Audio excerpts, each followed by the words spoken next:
Hello students, welcome back to my channel Shubham lecturer. आज का ये वीडियो क्लास 12 इंग्लिश का एक महा मैराथन क्लास है। तो जितने भी स्टूडेंट इस बार 12th में हैं और जिनको बोर्ड एग्जाम 2023 देना है वो आज के इस वीडियो को शुरू से लेकर लास्ट तक देखेंगे, क्योंकि मात्र 2 घंटे के वीडियो में पूरी इंग्लिश खत्म। यानी कि 2 घंटे के वीडियो में मैं पूरा इंग्लिश पढ़ाने वाला हूं। तो बहुत ही ध्यान से फुल कंसंट्रेशन के साथ इस वीडियो को देखिएगा, क्योंकि बहुत सारे स्टूडेंट कह रहे थे कि सर इंग्लिश में हमें कंफ्यूजन है कि इंग्लिश में कौन सा आर्टिकल पढ़ना है, कौन सा लेटर पढ़ना है, कैसे क्या लिखना होता है। तो वो सब मैं इस वीडियो में बताने वाला हूं। ठीक है, तो आपका इंग्लिश का पेपर 100 मार्क का आता है, और अगर आप लोग चाहते हैं कि अब की बार हम इंग्लिश में 100 में 95 प्लस लेकर आए तो इस वीडियो को ध्यान से देखिएगा, वीडियो को लाइक कर दीजिएगा, क्योंकि जीवन में मौके तो सभी को मिलते हैं लेकिन सफलता सिर्फ उन्हीं को मिलती है जो कड़ी मेहनत करते हैं, यानी कि जो हार्ड वर्क करते हैं। तो अब आपको हार्ड वर्क के साथ स्मार्ट वर्क भी करना होगा।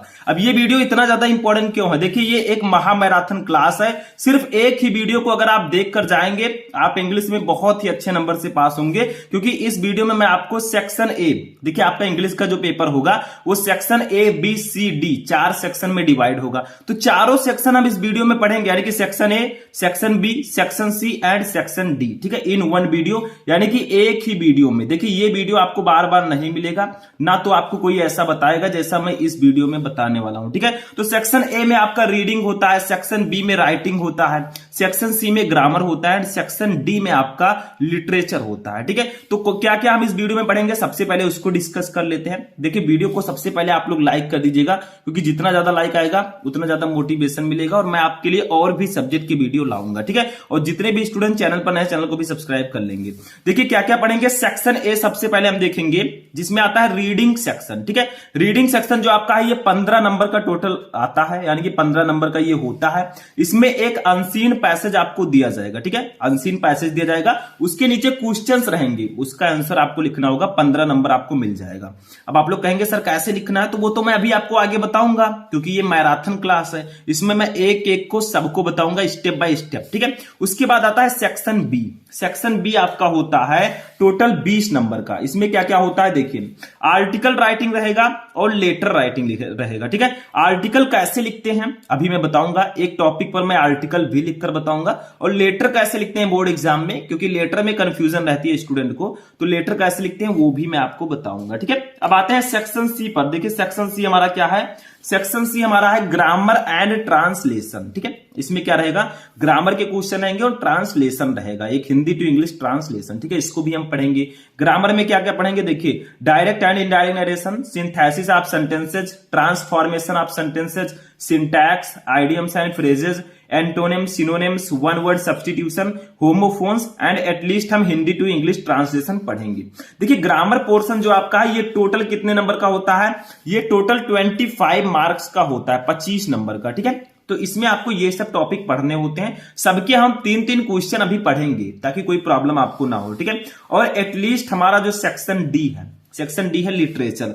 लिटरेचर में क्या होता है, सबसे ज्यादा नंबर का सेक्शन डी ही होता है, ये लगभग 40 नंबर का आपका होता है। ठीक है, इसमें क्या क्या होता है देखिए, इसमें आपका प्रोज, पोएट्री और सप्लीमेंट्री के क्वेश्चंस पूछे जाते हैं। प्रोज में क्या आएगा, देखिए प्रोज में आपसे 2 शॉर्ट आंसर टाइप क्वेश्चन पूछा जाएगा और एक लॉन्ग क्वेश्चन पूछा जाएगा, यानी कि प्रोज जो सेक्शन होगा टोटल 15 नंबर का होगा, जिसमें 8 नंबर के हमारे शॉर्ट आंसर टाइप क्वेश्चन रहेंगे और 7 नंबर का हमारा लॉन्ग क्वेश्चन रहेगा, यानी कि टोटल 15 नंबर के क्वेश्चन आएंगे।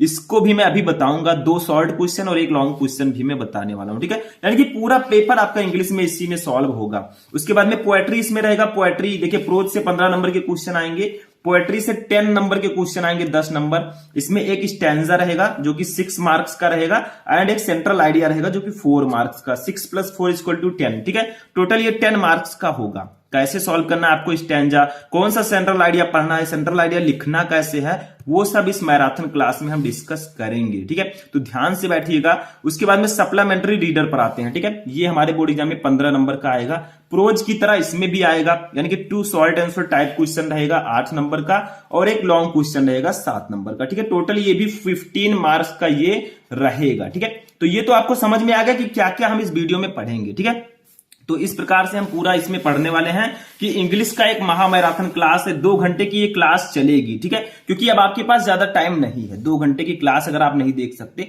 तो आप तैयारी कैसे करेंगे, ठीक है। तो इसको ध्यान से समझिएगा, एक एक जो मैं इसमें बता रहा हूं सबको ध्यान से समझना है, ठीक है। तो चलिए इस वीडियो को स्टार्ट करते हैं। आप लोग लाइक कर दीजिएगा वीडियो को, चैनल पर चैनल को भी सब्सक्राइब कर लीजिएगा। तो सबसे पहले हम पढ़ेंगे सेक्शन ए को, ठीक है। सेक्शन ए में हम रीडिंग पढ़ेंगे, इसमें एक अनसीन पैसेज पढ़ेंगे और उसके नीचे लिखे क्वेश्चंस का आंसर देंगे ताकि हमारा 15 मार्क्स क्लियर हो जाए, ठीक है। तो चलिए स्टार्ट करते हैं, लेट्स स्टार्ट द वीडियो।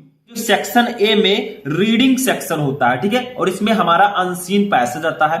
इसमें एक पैसेज दे दिया जाएगा और उसके नीचे कुछ क्वेश्चंस रहेंगे, उसका हमें आंसर देना होगा, जिसके लिए हमें 15 नंबर मिलते हैं। उसको हम कैसे सॉल्व करें, देखिए 15 नंबर आपका बिल्कुल पक्का हो जाएगा अगर आप इस वीडियो को शुरू से लेकर लास्ट तक देखते हैं, क्योंकि मैं जिस प्रकार से आपको बताऊंगा, अगर आप ऐसे ही अनसीन पैसेज को सॉल्व करेंगे तो आपको फुल में फुल मार्क्स मिलेंगे। देखिए स्टूडेंट, आपका इंग्लिश का paper section A B C D 4 section में डिवाइड होगा। सेक्शन ए में जो कि है रीडिंग सेक्शन, इसमें आपको एक अनसीन पैसेज दिया जाएगा, उसको पढ़ना होगा और उसके नीचे कुछ क्वेश्चन रहेंगे, उसका आंसर देना होगा। आपको 15 नंबर इसके लिए मिलेगा। तो सेक्शन ए समझ लीजिए मैं इस वीडियो में सॉल्व करवा के ही रहूंगा, ठीक है।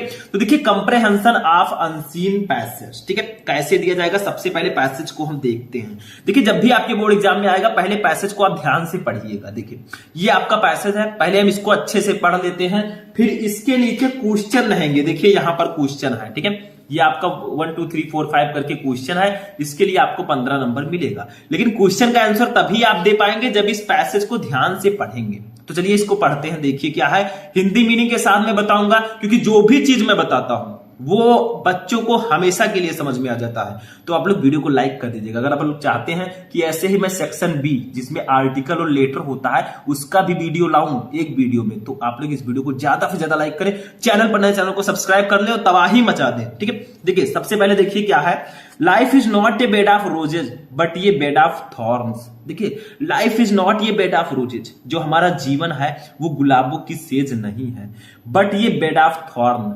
लेकिन कांटों की सेज है। देखिए हमारा जो जीवन है वो गुलाबों की सेज नहीं है, ये मत समझिए इसमें आराम ही आराम है, इसमें बहुत सारी कठिनाइयों का भी हमें सामना करना पड़ता है। तो यहां पर आराम को हमने फूलों की सेज कहा है और कठिनाइयों को हमने कांटे कहे हैं, ठीक है। तो जीवन गुलाबों की सेज नहीं है बल्कि कांटों की सेज है। देखिए it is full of danger and difficulties, it is full of, ये भरा हुआ है डेंजर खतरों से, एंड डिफिकल्टीज कठिनाइयों से। ये हमारा जो जीवन है ये खतरों से और कठिनाइयों से भरा हुआ है। कब किसको क्या हो जाए कुछ पता नहीं है, हर एक आदमी के साथ उसका खतरा, ठीक है, खतरा हमेशा रहता है साथ में। आगे देखिए, they have to be overcome if we are to succeed in life. देखिए they have to be overcome, ठीक है, हमें इन्हें दूर करना होगा। इफ अगर we are to succeed in life, हमें जीवन में सफल होना है, हमें इनको दूर करना होगा, हमें अपने जीवन की कठिनाइयों और खतरों को दूर करना होगा अगर हमें जीवन में सफल होना है तो, ठीक है। देखिए मैं पहले ध्यान से पढ़ा रहा हूं, क्योंकि कुछ भी पढ़िए ध्यान से, पहले हिंदी मीनिंग निकालिए। अगर इसका हिंदी नहीं जानेंगे आप तो इसके नीचे जो क्वेश्चन है उसका आंसर कैसे दे पाएंगे, नहीं दे पाएंगे। तो ऐसा नहीं है आप पढ़ते पढ़ते वो छोड़कर चले जाएं, जब भी देखें ध्यान से समझिए, ठीक है। आगे देखिए, in the race of life, जीवन के भाग दौड़ में, ठीक है, we should not be afraid of risk, हमें रिस्क से नहीं डरना चाहिए। We should not be afraid, afraid का मतलब होता है डर, ठीक है, अभी इससे रिलेटेड क्वेश्चन आएगा।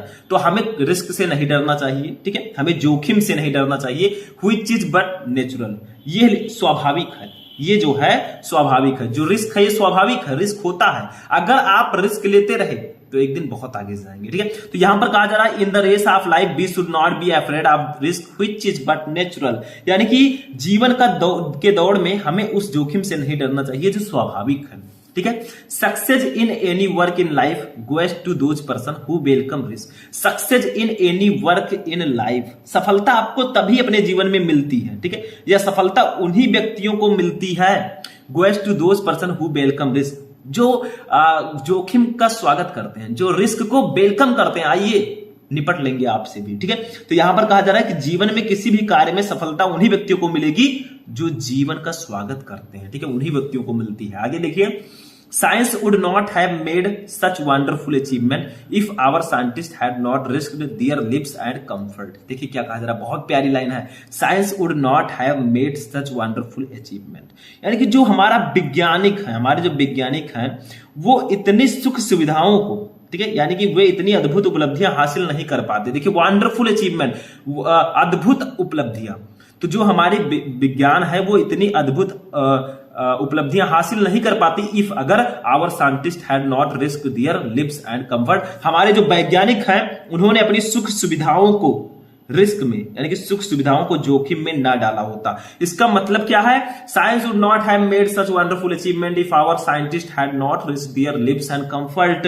हमारे जो वैज्ञानिक हैं वो अपने जीवन के सुख सुविधाओं को अगर जोखिम में नहीं डालते तो विज्ञान इतनी अद्भुत उपलब्धियां हासिल नहीं कर पाता। ठीक है, आगे देखिए, द मोर डिफिकल्टीज ये work is the harder should be our effort to perform it. यानी कि यहां पर क्या कहा जा रहा है, ध्यान दीजिएगा, कोई कार्य जितना कठिन होता है उसे करने के लिए हमारे प्रयास भी उतने ही कठिन होने चाहिए। देखिए ये वर्क इज द हार्डर, कोई भी काम जितना ज्यादा कठिन होगा, द मोर डिफिकल्ट ये वर्क इज, जितना ज्यादा कोई कार्य कठिन होगा, the harder should be our effort to perform it. हमारी जो उपलब्धियां हैं, यानी कि जो हमारे प्रयास हैं, ठीक है, वो भी उतने ही कठिन होने चाहिए, तभी हम कठिनाइयों का सामना कर पाएंगे। ठीक है, लाइफ इज नॉट ये स्मूथ सैलिंग, जीवन एक सहज नौकायन नहीं है, इसमें हम लोग नौका की तरह रहते हैं। ठीक है, इस पार से उस पार बहुत सारी कठिनाइयां, बहुत सारी सुख सुविधाएं भी मिलती हैं और कठिनाइयां भी मिलती हैं, क्योंकि जीवन जो है ये सुख दुख का संगम है। ठीक है, देखिए, who is not prepare to take risk, जो भी जोखिम को लेने के लिए तैयार नहीं है, यानी कि जीवन में छोटी छोटी मुश्किलों से जो जोखिम को लेने के लिए तैयार नहीं है, but brave hearts achieve fame and honour because they enjoy taking risk. यानी कि देखिए क्या कहा जाए, बहुत प्यारी लाइन, बट ब्रेव हार्ट, जो बहादुर दिल होते हैं, बहादुर दिल वाले होते हैं, वो अचीव फेम, वो प्रसिद्धि हासिल करते हैं, एंड ऑनर, और सम्मान हासिल करते हैं, बिकॉज, क्योंकि दे एंजॉय टेकिंग रिस्क, वे जोखिम लेने का एंजॉय करते हैं, यानी कि जोखिम को जोखिम नहीं समझते, उसको एंजॉय के रूप में लेते हैं। ठीक है, तो यहां पर कहा जा रहा है, लेकिन जो बहादुर दिल वाले लोग होते हैं उनको शोहरत और सम्मान इसलिए हासिल होते हैं क्योंकि उन्हें जोखिम उठाने में मजा आता है। देखिए, दे एंजॉय टेकिंग रिस्क, उसे जोखिम उठाने के लिए मजा आता है। In short, risk bring success and work miracles. ठीक है, इन शॉर्ट, अगर संक्षेप में बोले, ठीक है, संक्षेप में कहें तो रिस्क ब्रिंग सक्सेस, जो जोखिम होता है वो सफलता लाता है, एंड वर्क मायरेकल्स, और जो काम होता है वो चमत्कार करता है। तो इस प्रकार से कहें, अगर जो संक्षेप में अगर कहें तो जोखिम सफलता लाता है और चमत्कार करता है। ठीक है, समझ में आया? तो ये आप लोग पढ़ लिए। अब इसके नीचे अगर 5 क्वेश्चन दे भी दिए गए तो हम सब सिंपली उसको सॉल्व कर लेंगे। तो चलिए उसको सॉल्व करते हैं। ठीक है, कैसे सॉल्व करेंगे देखिए।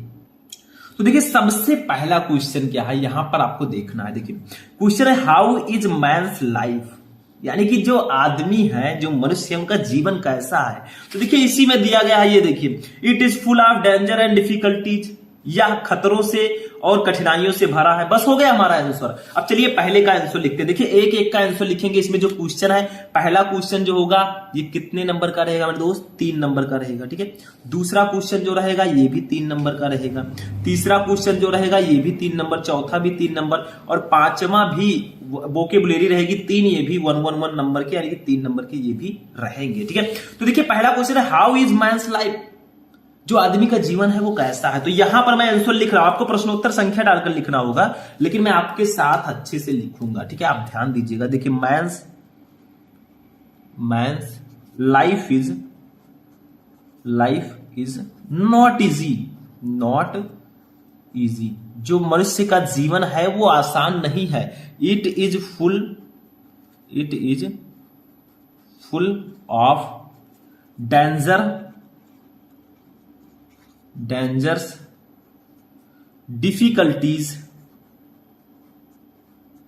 Difficulties and risks. ठीक है, तो यहां पर कहा जा रहा है, man's life is not easy, it is full of danger difficulties and risk. यानी कि क्या कहा गया, man's life is not easy, मनुष्य का जीवन आसान नहीं है। It is full of dangers difficulties and risk, यह कठिनाइयों और जोखिम से भरा है, ठीक है, रिस्क से भरा है। बस हो गया। तो इन सबका आंसर हमें पैसेज में ही मिल जाएगा। 3 नंबर हमारा कंप्लीट हो गया। तो कुछ है नहीं। बहुत सारे बच्चे डर जाते हैं, सर इतना बड़ा पैसेज आ गया, इसका आंसर कैसे देंगे। कुछ भी बड़ा नहीं है।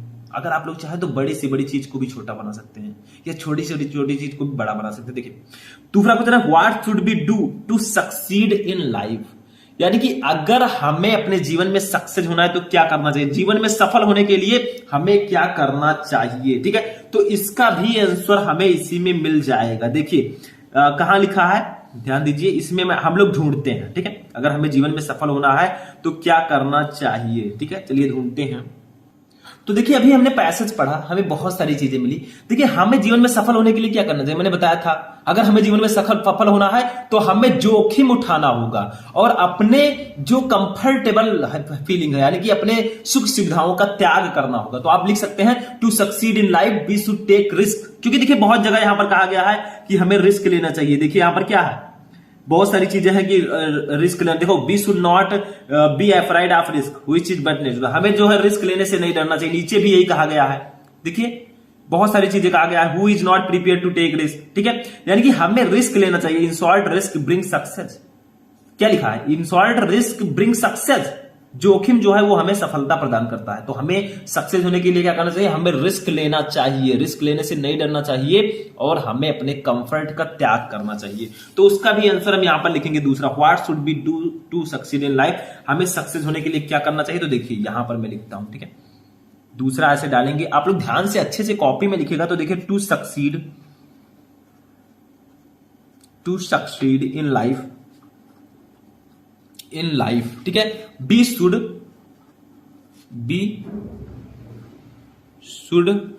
टेक रिस्क एंड सैक्रिफाइस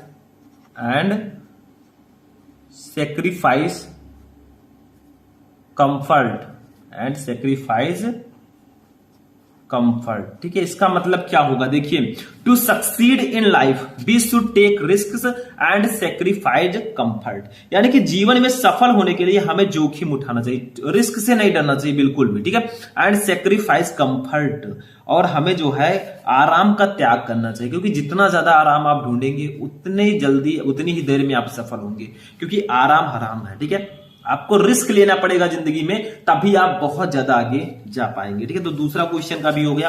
अब तीसरा क्वेश्चन क्या है, देखिए कि क्वेश्चन का 3 मार्क्स, ठीक है। तीसरा क्या है, what do brave heart achieve, यानी कि जो बहादुर दिल वाले होते हैं वो क्या हासिल करते हैं। तो मैंने बताया था बहादुर दिल वाले क्या हासिल करते हैं। तो देखिए वीकर हार्ट, यहां पर बहुत सारी चीजें दी गई थी आपके इसमें, देखिए यहां पर दिया गया था, ठीक है, इसी में आप ढूंढिए कहां है बहादुर लोग। तो देखिए यहां पर दिया गया था, but brave heart achieve fame and honour because they enjoy taking risk, ठीक है। तो इसका मतलब क्या होगा, हम लिख सकते हैं weaker hearts who are not prepare to take risk are frightened by petty difficulties, यानी कि अगर आप लोग कमजोर दिल वाले हैं, ठीक है, जो जोखिम उठाने के लिए तैयार नहीं है, उन्हें कठिनाइयों का सामना करना पड़ेगा, ठीक है।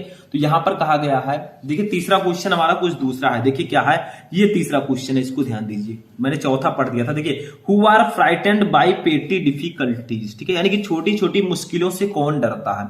तो मैंने बताया था जो बहादुर दिल वाले होते हैं वो तो नहीं डरेंगे, लेकिन जो वीकर हार्ट वाले होते हैं, कमजोर दिल वाले, वो छोटी छोटी मुश्किलों से डरते है, ठीक है। तो बहादुर दिल वाले तो नहीं डरेंगे, लेकिन जो बहुत कमजोर दिल वाले हैं वो छोटी छोटी मुश्किलों से डरेंगे, ठीक है। तो उसका आंसर भी उसी में मिल जाएगा, who are frightened by petty difficulties, यानी कि छोटी छोटी मुश्किलों से कौन डरता है। तो यहां पर हम इसका आंसर लिख सकते हैं वीकर हार्ट, इस पर हम लोग हेडिंग डालेंगे थर्ड आंसर, ठीक है, थर्ड क्वेश्चन, और लिखेंगे वीकर हार्ट्स, यानी कि जो कमजोर दिल वाले होते हैं, ठीक है, weaker hearts who are not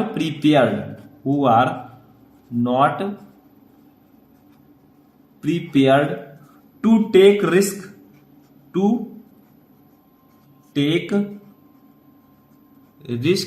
are frightened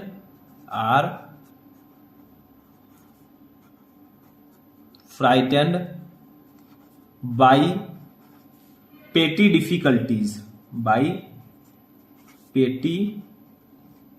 difficulties, difficulties. तो क्वेश्चन आपका था who are frightened by petty difficulties, यानी कि छोटी छोटी मुश्किलों से, छोटी छोटी कठिनाइयों से कौन डरता है? तो weaker hearts who are not prepare to take risk are frightened by petty difficulties, यानी कि जो कमजोर दिल वाले लोग होते हैं, जो जोखिम नहीं उठाना चाहते, जो रिस्क नहीं लेना चाहते, वो जो है छोटी छोटी कठिनाइयों से, छोटी छोटी कठिनाइयों से वो डरेंगे। ठीक है, वो रिस्क नहीं उठाना चाहते। तो जो रिस्क नहीं उठाएगा वो कुछ बड़ा नहीं कर पाएगा। जिंदगी तो सभी लोग जीते हैं, लेकिन जो अलग अंदाज में जीना होता है, वो जो रिस्क उठाते हैं वही लोग जी पाते हैं। ठीक है, अब क्वेश्चन नंबर 4 देखिए, ये भी इंपॉर्टेंट है। ठीक है, क्वेश्चन नंबर 4 क्या है देखिए, what do brave heart achieve, यानी कि जो बहादुर दिल वाले होते हैं वो क्या हासिल करते हैं? तो इसका आंसर देखिए इसी में है, ये देखिए, but brave hearts achieve fame and honour, यानी कि जो बहादुर दिल वाले होते हैं वो प्रसिद्धि और सम्मान हासिल करते हैं। ठीक है, यश और सम्मान हासिल करते हैं। ठीक है, तो यहां पर हम वही लिख देंगे सिंपल सा, 4th का क्या लिखेंगे, ब्रेव हार्ट्स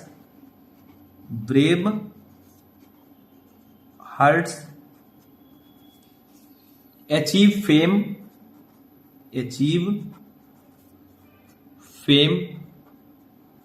एंड ऑनर। ठीक है, एंड ऑनर। देखिए, brave hearts achieve fame and honour, यानी कि जो बहादुर दिल वाले होते हैं वो प्रसिद्धि और सम्मान हासिल करते हैं, यानी कि यश और सम्मान हासिल करते हैं। ठीक है, तो ये आपका हो जाएगा क्वेश्चन नंबर 4। अब 5 क्वेश्चन आता है, 4 तक हमने देख लिया। ये 3 मार्क्स के एक रहेंगे, 12 नंबर तो हमारा कंप्लीट हो गया। अब जो लास्ट क्वेश्चन है 5 नंबर, इसमें 3 वोकेबुलरीज रहेंगे। जैसे देखिए, which word in the passage is the opposite of artificial, यानी कि इस पैसेज में आर्टिफिशियल का अपोजिट क्या है? अगर देखा जाए आर्टिफिशियल का मतलब क्या होता है, कृत्रिम। ठीक है, तो इसका जो अपोजिट होगा वो क्या होगा, नेचुरल होगा। ठीक है, तो वो इसी पैसेज में कहीं ना कहीं दिया होगा। ठीक है, इसी पैसेज में कहीं ना कहीं नेचुरल लिखा होगा। तो यहां पर देख लेते हैं हम लोग, ये देखिए, बट नेचुरल। ठीक है, तो देखिए आर्टिफिशियल का मतलब होता है कृत्रिम, तो इसका जो एंटोनिम होगा वो नेचुरल होगा। तो यहां पर पूछा गया which word in the passage in the opposite of artificial, यानी कि इस पैसेज में आर्टिफिशियल का अपोजिट वर्ड कौन सा है? ठीक है, तो यहां पर हम लिख देंगे कौन सा है, नेचुरल। ठीक है, तो यहां पर फर्स्ट, ये वी नंबर यानी कि 5वां नंबर है, इस प्रकार से रहेगा, इसका फर्स्ट लिखेंगे हम नेचुरल। ठीक है, जो नेचुरल है ये आर्टिफिशियल का अपोजिट वर्ड है। तो इसमें से कुछ क्वेश्चन ऐसे भी किए जाएंगे आपसे वोकेबुलरी से। ठीक है, दूसरा देखिए, which word in the passage means fair, यानी कि इस पैसेज में फेयर का दूसरा यानी कि सिनोनिम्स कौन सा है? फेयर मतलब होता है डर। ठीक है, तो इसका सिनोनिम्स कौन सा है, यानी कि इसमें कौन सा ऐसा वर्ड दिया गया है जिसका मतलब भी डर होता है? तो देखिए, मैंने आपसे बताया था कि एफ्रेड का मतलब भी डर होता है। We should not be afraid of risk which is but natural, यानी कि हमें जोखिमों से नहीं डरना चाहिए, हमें कठिनाइयों से, रिस्क से नहीं डरना चाहिए। तो एफ्रेड होगा इसका सिनोनिम्स। एफ्रेड का मतलब भी डर होता है। तो यहां पर पूछा गया था which word in the passage means fear, यानी कि इस पैसेज में किसका मतलब फियर है, यानी कि डर है। तो यहां पर हम दूसरा नंबर लिखेंगे। ये आप लोग ये सब पेन मत यूज कीजिएगा, अच्छा वाला यूज कीजिएगा। ठीक है, तो नेचुरल का मतलब होगा एफ्रेड, राइट। ठीक है, अब देखिए नेक्स्ट देखते हैं हम लोग, एक क्वेश्चन और है, right the adjective form of मायरेकल, यानी कि इस पैसेज में मायरेकल का एक एडजेक्टिव फॉर्म दिया गया है, यानी कि आपको एडजेक्टिव फॉर्म लिखना है कि इस पैसेज में मायरेकल का एडजेक्टिव फॉर्म क्या होगा। देखिए, मायरेकल का मतलब होता है चमत्कार। ठीक है, तो इसका एडजेक्टिव फॉर्म होगा चमत्कारी। तो इसको कुछ इस प्रकार से लिखेंगे, देखिए इसको हम कैसे लिखेंगे, मायरेकल हमारे पैसेज में दिया गया है। ठीक है, कहां दिया गया है उसको देख लेते हैं हम पैसेज में। ठीक है, तो ये देखिए सबसे नीचे दिया गया है मायरेकल। मायरेकल का मतलब होता है चमत्कार। तो इसका एडजेक्टिव फॉर्म क्या होगा, तो मैंने बताया चमत्कारी, जिसको हम लोग लिखते हैं मायरे क्यूलियस से। ठीक है, मायरे क्यूलियस, इसका मतलब होता है चमत्कारी। ठीक है, तो ये हो जाएगा आपका 3 वोकेबुलरीज। तो इस प्रकार से आपका जो पैसेज होगा उसके नीचे टोटल 1 2 3 4 5 क्वेश्चन रहेंगे। 4 क्वेश्चन तक आपको 3-3 नंबर के क्वेश्चन मिलेंगे। 5वां क्वेश्चन जो होगा इसमें 3 वोकेबुलरी रहेंगी, जिसके लिए आपको 15 मार्क्स टोटल दिए जाएंगे। यानी कि 5 क्वेश्चन है, एक क्वेश्चन के लिए 3, टोटल 5 है, तो 5 क्वेश्चन के लिए 15 मार्क्स मिलेंगे। ठीक है, तो ये आपका हो गया सेक्शन ये रीडिंग। समझ में आ गया। तो इस प्रकार से आप रीडिंग को, पैसेज को रीड करके उसके नीचे जो क्वेश्चन दिए गए थे उसका आंसर आप ऐसे अच्छे से 1 2 3 4 5 करके लिख सकते हैं। अगर ऐसे लिखेंगे तो आपको फुल में फुल मार्क्स मिलेंगे, ठीक है। तो इस प्रकार से आपको लिखना होता है रीडिंग सेक्शन में, ठीक है। देखिए हम इस टॉपिक पर आज आर्टिकल लिखेंगे। ऐसे क्वेश्चन दिया रहेगा, write a letter to the manager bat and ball enterprises asking him to replace the defective items, ठीक है। यानी कि यहां पर किस में लिखना है आपको, बैट एंड बॉल इंटरप्राइजेस के प्रबंधक को एक पत्र लिखिए जिसमें खराब वस्तुओं को बदलने के लिए कहा जाए। देखिए क्या हुआ है, write a letter to the manager, यानी कि मैनेजर को एक पत्र लिखिए, बैट एंड बॉल इंटरप्राइजेस, जो बैट और बॉल इंटरप्राइजेस का प्रबंधक है, ठीक है, asking him to replace the defective item, यानी कि जो डिफेक्टिव आइटम है, खराब वस्तुएं हैं, उनको बदला जाए, ठीक है। तो आपको कुल मिलाकर बैट एंड बॉल इंटरप्राइजेस के प्रबंधक को एक पत्र लिखना है जिसमें खराब वस्तुओं को बदलने के लिए कहा जाए, ठीक है। तो इस पर कैसे लिखेंगे, देखिए सबसे पहले हम लिखेंगे, जैसे आप किसी स्कूल के लिए लिख रहे हैं, जैसे आप मान लीजिए आप किसी स्कूल में पढ़ते हैं और वहां का जो आइटम है, ठीक है, डिफेक्टिव आइटम है खेल कूद वाला, तो उस पर अगर आपको पत्र लिखना है तो कैसे लिखेंगे, देखिए यहां पर लिखेंगे ऑल सेंट स्कूल, ऑल, जैसे मान लीजिए सेंट स्कूल में आप पढ़ रहे हैं तो ऑल सेंट्स स्कूल, ठीक है, सेंट्स स्कूल, ऐसे लिख दिया हमने। अब देखिए मान लीजिए ये स्कूल जो है ये नोएडा में है, तो हम यहां पर लिख देंगे नोएडा, ठीक है। जैसे स्कूल में कुछ बच्चे खेलने के लिए बहुत ज्यादा उत्सुक हैं, ठीक है, और उनके जो आइटम्स हैं, जो खेलने वाले आइटम्स हैं वो डिफेक्टिव हैं, तो ऐसे आपको लिखना है। यहां पर कुछ डेट हम वैसे लिख देंगे, जैसे मान लीजिए हमने लिख दिया 24, ठीक है, 24 फरवरी, ठीक है, ऐसे लिख दिया। 2023 मैंने लिख दिया, आपको लिखना नहीं है, ये मैं ऐसे लिख रहा हूं, ठीक है, 2023 हमने मान लीजिए लिख दिया, ठीक है, ऐसे लिख दिया। अब देखिए यहां पर क्या लिखना है, मैनेजर को लिखना है, किसको लिखना है पत्र, तो द मैनेजर, द मैनेजर, ठीक है, द मैनेजर हमने लिख दिया। अब देखिए मैनेजर कहां का है, वो न्यू दिल्ली का है, मान लीजिए न्यू दिल्ली, ठीक है। तो ऐसे लिखना है, जैसे आप साइंस स्कूल के हैं नोएडा के, आपको 24 फरवरी 2023 को आप न्यू दिल्ली के enterprises, bat and ball enterprises के मैनेजर को पत्र लिख रहे हैं, तो ऐसे लिखना है, ठीक है। फिर आपको जब भी आप लेटर लिखें तो आपका सब्जेक्ट क्या है, किस विषय पर आप पत्र लिख रहे हैं, तो ऐसे हेडिंग डालेंगे सब्जेक्ट, ठीक है, सब्जेक्ट हमने हेडिंग डाल दिया। फिर लिखेंगे सब्जेक्ट्स में हम ऐसे हेडिंग डाल के ऐसे ऐसे कर देंगे, ठीक है। सब्जेक्ट क्या है, देखिए डिफेक्टिव आइटम है, तो यहां पर लिख देंगे डिफेक्टिव स्पोर्ट्स गुड्स, ठीक है, डिफेक्टिव स्पोर्ट्स गुड्स, यानी कि आप डिफेक्टिव आइटम पर लेटर लिख रहे हैं। अब आपको लिखना है, जैसे मैनेजर हैं तो इनके लिए हम सर का यूज करेंगे, इनके सम्मान के लिए, तो ऐसे हमने लिख दिया सर, ठीक है, सर लिख दिया। अब आपको लिखना है आई विश, देखिए मैं लिखकर बताऊंगा यहां पर, ठीक है, ताकि कोई प्रॉब्लम ना हो। I wish to draw your kind attention toward, ठीक है, टूवर्ड्स द बल्क ऑर्डर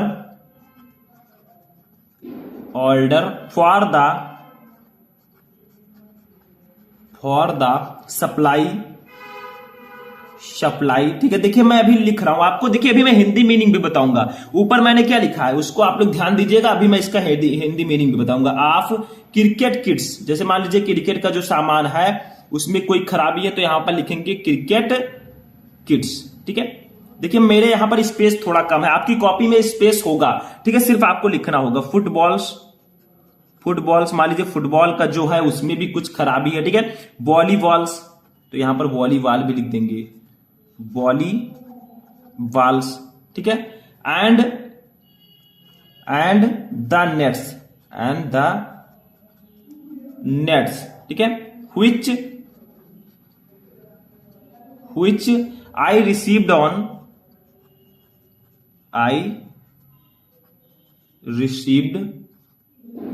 ठीक है। अब जैसे वहां पर 24 फरवरी आपने लिखा था, ठीक है, तो यहां पर मैं लिख दूंगा 20 फरवरी लिख दूंगा, ऐसे कुछ लिख देंगे, ठीक है, 20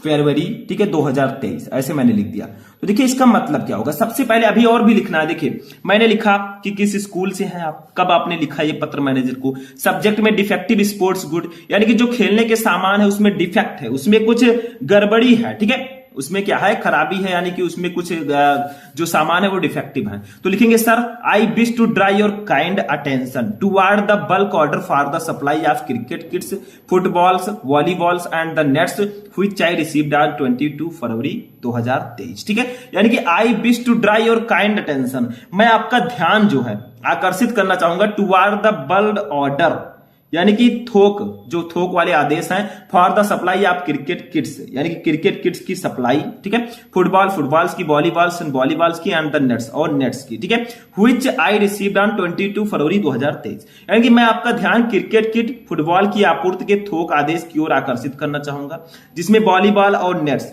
जो मुझे 22 फरवरी 2023 को प्राप्त हुए हैं, ठीक है, उसमें कुछ प्रॉब्लम है, ठीक है, उसके लिए मैं आपका ध्यान आकर्षित करना चाहूंगा, ठीक है। अभी भी और भी बहुत सारी चीजें लिखनी है, उसको भी लिखेंगे I am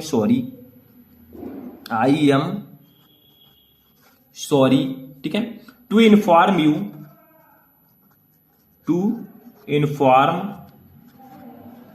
you that most of the sports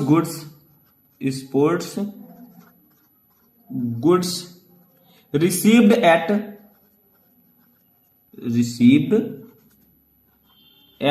our end, ठीक है, are defective,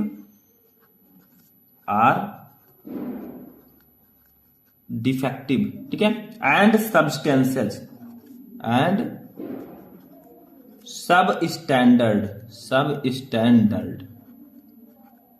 ठीक है। इसका मतलब क्या होगा, देखिए I am sorry to inform you, यानी कि मैं जो है मुझे आपको सूचित करते हुए खेद हो रहा है दैट की most of the sports good, यानी कि खेलने के जितने भी सामान है रिसीव्ड मुझे प्राप्त हुए हैं, at our and are defective and substances, यानी कि वो दोषपूर्ण, डिफेक्टिव और घटिया है, यानी कि मुझे आपको यह सूचित करते हुए बहुत खेद हो रहा है कि जितने भी खेलने के सामान मुझे प्राप्त हुए हैं उसमें से ज्यादातर डिफेक्टिव और घटिया है, यानी कि उनकी क्वालिटी है ही नहीं। स्टैंडर्ड का मतलब होता है क्वालिटी वाला, ठीक है, और यहां पर क्या है, सब स्टैंडर्ड, यानी कि घटिया है, ठीक है। आगे लिखेंगे देयर फोर, अब रिक्वेस्ट करेंगे उनसे, ठीक है, therefore I request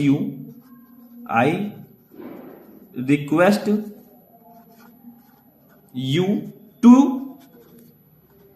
depute someone to attend to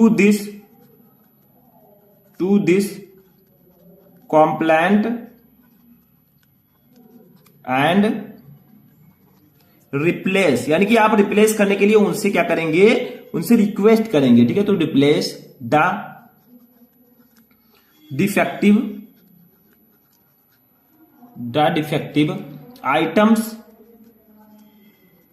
items as early as possible,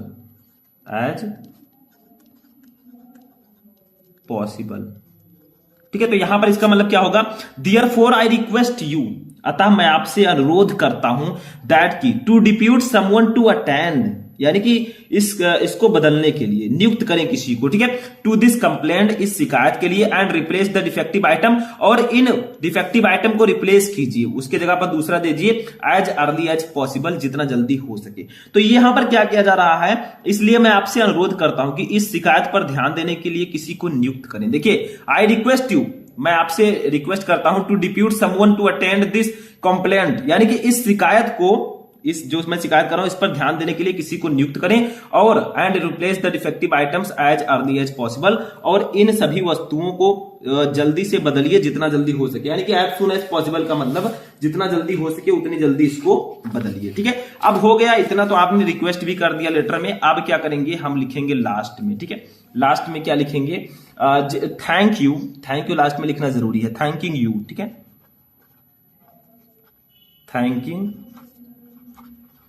you हमने लिख दिया, ठीक है। थैंकिंग यू ऐसे लिखेंगे। Your sincerely, your sincerely. अब अपना नाम लिख सकते हैं या फिर कुछ भी लिख सकते हैं, ठीक है। जैसे कुछ भी यहां पर लिख सकते हैं, नाम लिखें या ना लिखें, ठीक है। जो बच्चा मान लीजिए जिसने पत्र लिखा, जैसे मैं हूं शुभम गोस्वामी, तो मैंने लिख दिया शुभम गोस्वामी, ठीक है, शुभम गोस्वामी जैसे मैंने लिख दिया, ठीक है। अब यहां पर आप हैं कौन, हम हैं मान लीजिए फिजिकल एजुकेशन इंस्ट्रक्टर, ठीक है। फिजिकल एजुकेशन इंस्ट्रक्टर का मतलब हम जो है शारीरिक शिक्षा के निर्देशक हैं, ठीक है। तो यहां पर लिख देंगे thank you your sincerely Shubham Goswami, यानी कि आपको धन्यवाद सादर, ठीक है। योर सिंसियरली शुभम गोस्वामी, शारीरिक शिक्षा प्रशिक्षक हैं हम, ठीक है। तो ऐसे आपको एक लेटर लिखना होगा। मेन इसमें क्या है जो आपको जानना जरूरी है, आप लोग जब भी लिखें तो कोई स्कूल का नाम, जैसे मान लीजिए हम डिफेक्टिव आइटम पर लिख देते तो मैंने स्कूल का नाम लिखा, वो कहां है, आपने पत्र कब लिखा और किसको लिखा, ठीक है। फिर सब्जेक्ट लिखेंगे, किस विषय पर आप पत्र लिख रहे हैं, फिर सर लिखकर उसके बारे में पूरा डिटेल अच्छे से लिखेंगे कि आखिर क्या है। लास्ट में आपको रिक्वेस्ट करना बहुत जरूरी है, ठीक है। उसके बाद में लास्ट में हम थैंकिंग यू डालेंगे, योर सिंसियरली डालेंगे और ऐसे लिख देंगे, ठीक है। तो इस तरह से आपको लेटर लिखना होता है। आई होप कि आपको समझ में आ चुका होगा, ठीक है। चलिए आगे बढ़ते हैं। जो सेक्शन सी है आपका, इसका नाम है ग्रामर एंड ट्रांसलेशन, ठीक है। इसमें टोटल 10 टॉपिक आते हैं। सबसे पहला है डायरेक्ट एंड इनडायरेक्ट नरेशन, दूसरा है सिंथेसिस ऑफ सेंटेंसेज, तीसरा है ट्रांसफॉर्मेशन ऑफ सेंटेंसेज, चौथा है सिंटैक्स, पांचवा है आइडियम्स एंड फ्रेजेज, छठवां है एंटोनिम्स, सातवां है सिनोनिम्स, आठवां टॉपिक है वन वर्ड सब्स्टिट्यूशन, 9 नंबर है होमोफोन्स और लास्ट में है हिंदी टू इंग्लिश ट्रांसलेशन, ठीक है। तो हम इन सभी टॉपिक को इस वीडियो में पढ़ने वाले हैं। जितने भी मैंने आपको टॉपिक ऊपर बताए 1 से लेकर 9 तक, इनके हम 3 क्वेश्चंस पढ़ेंगे, यानी कि टोटल 9 टॉपिक हैं। एक टॉपिक के हम 3 क्वेश्चन पढ़ेंगे। टोटल कितने क्वेश्चन हो गए, 27 क्वेश्चन इस वीडियो में हम पढ़ेंगे। और साथ ही साथ हम हिंदी टू इंग्लिश ट्रांसलेशन करना भी सीखेंगे, यानी कि जो आपको इंग्लिश ग्रामर में हिंदी का पैसेज दिया जाता है उसको आपको इंग्लिश में ट्रांसलेट करना होता है। तो इसको कैसे करें, कोई ट्रिक है? तो इसका एक ट्रिक है जिसकी सहायता से आप हिंदी को इंग्लिश में बहुत ही आसानी के साथ ट्रांसलेट कर सकते हैं, ठीक है। तो जो आपका इंग्लिश ग्रामर सेक्शन है वो टोटल 25 मार्क्स का आता है, यानी कि 25 नंबर का आपका ग्रामर सेक्शन होता है, सेक्शन सी। तो 25 नंबर अगर आप लोग क्लियर करना चाहते हैं तो ध्यान से इस वीडियो को देखिएगा, इस वीडियो को लाइक कर दीजिएगा, चैनल पर नए चैनल को सब्सक्राइब कर लीजिएगा ताकि वीडियो आपको टाइम से मिलते रहे, ठीक है। तो हम एक एक टॉपिक को स्टेप बाय स्टेप पढ़ेंगे। सबसे पहले हम देखेंगे किस टॉपिक को, सबसे पहला टॉपिक हमारा डायरेक्ट एंड इनडायरेक्ट नरेशन, ठीक है। देखिए इसमें क्या होता है डायरेक्ट एंड इनडायरेक्ट नरेशन में, इसमें आपको डायरेक्ट स्पीच दिया रहेगा, इसको इनडायरेक्ट स्पीच में कन्वर्ट करना होगा। ध्यान से समझिएगा, एक एक क्वेश्चन बहुत ज्यादा इंपॉर्टेंट है क्योंकि आपके पास ज्यादा समय अब नहीं है, ठीक है। तो देखिए फर्स्ट क्वेश्चन है, Mohan says I play in the field, यानी कि मोहन कहता है मैं फील्ड में खेलता हूं, ठीक है। यहां पर टेंस ध्यान दीजिएगा, देखिए यहां पर जो आपका रिपोर्टिंग वर्ब है इसमें देखिए सेज है, यानी कि ये आपका प्रेजेंट में है। तो जब भी रिपोर्टिंग वर्ब में आपका जो रिपोर्टिंग वर्ब है अगर वो प्रेजेंट या फ्यूचर में होगा तो क्या होगा, हम रिपोर्टेड स्पीच का जो सेंटेंस है, जो टेंस है, इसमें कोई परिवर्तन नहीं करेंगे, ठीक है। तो देखिए यहां पर हम डायरेक्टली लिख देंगे मोहन सेज, ठीक है, सेज को ऐसे ही रहने देंगे। अब अगर ये प्रेजेंट या फ्यूचर में है आपका रिपोर्टिंग वर्ब तो रिपोर्टेड स्पीच के टेंस में कोई परिवर्तन नहीं करेंगे। देखिए कौन सा टेंस है, ये आपका है प्रेजेंट इंडेफिनिट टेंस, ठीक है। अगर मान लीजिए रूल के हिसाब से चलें तो इसको हमें पास्ट इंडेफिनिट टेंस में बदलना चाहिए, क्यों, क्योंकि प्रेजेंट इंडेफिनिट टेंस हमेशा पास्ट इंडेफिनिट टेंस में बदलता है। लेकिन अगर यहां पर आपका रिपोर्टिंग वर्ब प्रेजेंट या फ्यूचर में है तो इसके टेंस में हम कोई परिवर्तन नहीं करेंगे, ठीक है। बीच में हम ऐसे दैट लगा देंगे क्योंकि ये सिंपल सेंटेंस है। देखिए आई है फर्स्ट पर्सन का प्रोनाउन, ये बदलेगा सब्जेक्ट से, सब्जेक्ट है मोहन, मोहन के लिए हम यूज करेंगे ही। मैंने बताया था आपको फर्स्ट पर्सन का प्रोनाउन सब्जेक्ट से बदलता है, ऐसे बताया था, फर्स्ट पर्सन का प्रोनाउन सब्जेक्ट से, सेकंड का ऑब्जेक्ट से, थर्ड में नो चेंज, ठीक है। ये सन वाला ट्रिक याद रखिएगा, सन का मतलब पुत्र, ठीक है। तो Mohan says that he a play, अब चूंकि टेंस में कोई परिवर्तन होगा नहीं तो देखिए जो आपका प्रेजेंट इंडेफिनिट टेंस होता है इसमें हम वर्ब में एस या ईएस लगाते हैं। देखिए आई था तो हमें एस या ईएस लगाने की जरूरत नहीं थी, लेकिन ही सी इट तथा जो एक वचन कर्ता होते हैं, एक वचन सब्जेक्ट होगा, उसके लिए हम एस या ईएस वर्ब में लगाएंगे, ठीक है। तो he plays in the in the field. ठीक है, अब ये आपका सही हो जाएगा। तो इसमें कुछ करना नहीं है। अगर आपका रिपोर्टिंग वर्ब प्रेजेंट या फ्यूचर में है तो आपको रिपोर्टेड स्पीच के टेंस में कोई परिवर्तन नहीं करना है। आपको डायरेक्टली लिखना है Mohan says that he plays in the field. ठीक है, अच्छा दूसरा देखिए, ध्यान दीजिएगा, अभी तो ये आपका कौन सा टेंस था, ये सिंपल सेंटेंस था। ठीक है, अब आते हैं नेक्स्ट पर। ये भी हमारा सिंपल सेंटेंस है, लेकिन इसमें देखिए विनय सैड, विनय ने कहा। ठीक है, यहां पर आप लोग डबल इन्वर्टेड कॉमा रख दीजिएगा। विनय सैड, विनय ने कहा I went to Agra on Monday, यानी कि मैं सोमवार को आगरा गया। ठीक है, अब यहां पर सबसे पहले आपको पहचानना है कि जो आपका रिपोर्टेड स्पीच है ये किस टेंस में है। देखिए विनय सैड, विनय ने कहा I went to Agra on Monday, मैं सोमवार को आगरा गया। ठीक है, तो वर्ब का सेकंड फॉर्म लगा, यानी कि यहां पर ये पास्ट इंडेफिनिट टेंस है। तो जब इसको हम इनडायरेक्ट में कन्वर्ट करेंगे तो ये पास्ट परफेक्ट टेंस में कन्वर्ट हो जाएगा। क्योंकि यहां पर देखिए ये आपका पास्ट में है, प्रेजेंट में और फ्यूचर में नहीं है, तो यहां पर इसके वर्ब में हम परिवर्तन करेंगे। ठीक है, तो जब भी आपका reported speech past indefinite tense में होगा तो जब उसको इनडायरेक्ट में बदलेंगे तो पास्ट परफेक्ट टेंस में बदल देंगे। ठीक है, तो यहां पर लिखेंगे विनय, विनय। ठीक है, अब सैड का हम सैड ही रहने देंगे, सैड। ठीक है, बीच में लगाएंगे दैट। अब देखिए आई बदलेगा विनय से, विनय के लिए हम यूज करेंगे ही। ठीक है, अब देखिए यहां पर आपका पास्ट इंडेफिनिट टेंस है, इसको पास्ट परफेक्ट टेंस में कन्वर्ट करेंगे। तो पास्ट परफेक्ट में हम हैड लिखते हैं और वर्ब का थर्ड फॉर्म लिखते हैं। तो गो का सेकंड फॉर्म वेंट था और थर्ड फॉर्म होगा गॉन। ठीक है, तो he had gone to Agra, to Agra on Monday, on Monday. ठीक है, तो इसमें कुछ नहीं करना है, बहुत ही सिंपल सा है। देखिए आपका जो ये रिपोर्टेड स्पीच था ये पास्ट इंडेफिनिट में था, तो जब इसको इनडायरेक्ट में कन्वर्ट करेंगे तो ये पास्ट परफेक्ट टेंस में कन्वर्ट हो जाएगा। बस हो गया। ठीक है, तो इसमें कुछ करना नहीं होता। एक और है, इसको भी देख लेते हैं। 3 मैंने लिया है, 3 मैं आपको बताऊंगा। इसमें मैंने सभी को सिंपल ही लिया है। ठीक है, देखिए Gita said to her mother, Gita ने अपने माता जी से कहा बी बियर गोइंग लिख दीजिएगा। ठीक है, क्या लिखना है आपको, बी बियर गोइंग, यहां पर मैं लिख देता हूं ऊपर। ठीक है, गोइंग, क्वेश्चन में भूल गया मैं, तो यहां पर ऐसे लिख दीजिएगा। ठीक है, तो Gita said to her mother, Gita ने अपने माता जी से कहा we were going to market, हम बाजार जा रहे थे। ठीक है, तो यहां पर देखिए कौन सा टेंस है, जा रहे थे, रहा था, रही थी, रहे थे। ये आपका टेंस जब आया रहा था, रही थी, रहे थे, तो ये पास्ट कंटिन्यूअस टेंस है। और जब इसको इनडायरेक्ट में बदलेंगे तो पास्ट कंटिन्यूअस टेंस को हमेशा पास्ट परफेक्ट कंटिन्यूअस में कन्वर्ट करते हैं। ठीक है, तो यहां पर लिखेंगे गीता, गीता ऐसे रखेंगे। अब देखिए सैड टू के स्थान पर यहां पर टोल्ड लिखेंगे। ठीक है, टोल्ड, सैड टू के स्थान पर पता है आपको टोल्ड लिखते हैं, तो told her mother, her mother. ठीक है, अब बीच में लगाएंगे दैट। अब देखिए बी अगर आपके रिपोर्टेड स्पीच में है तो बी को हमेशा दे में कन्वर्ट कर देते हैं।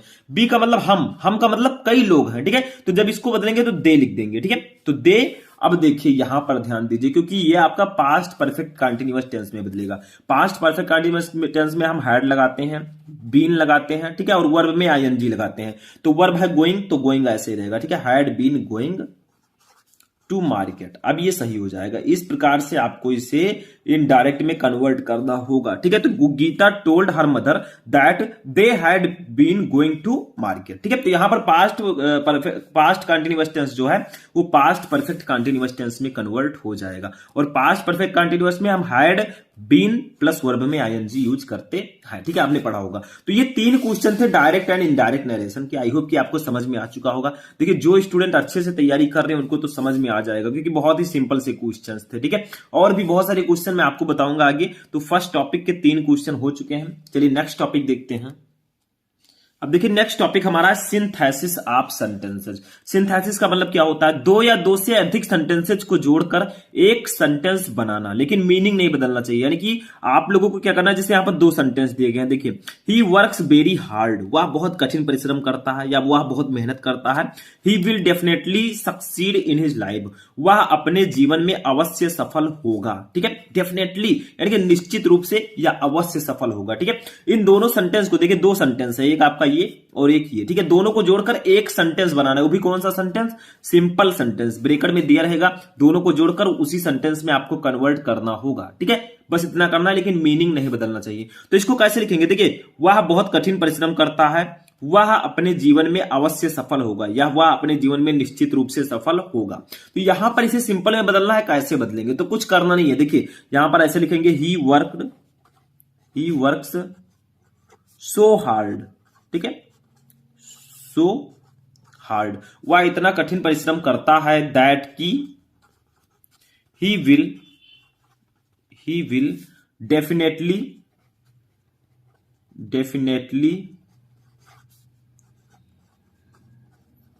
succeed in his life, ठीक है, in his life। तो he work so hard that he will definitely succeed in his life, यानी कि वह इतना कठिन परिश्रम करता है कि वह अपने जीवन में अवश्य सफल होगा, यानी कि वह अपने जीवन में निश्चित रूप से सफल होगा, ठीक है।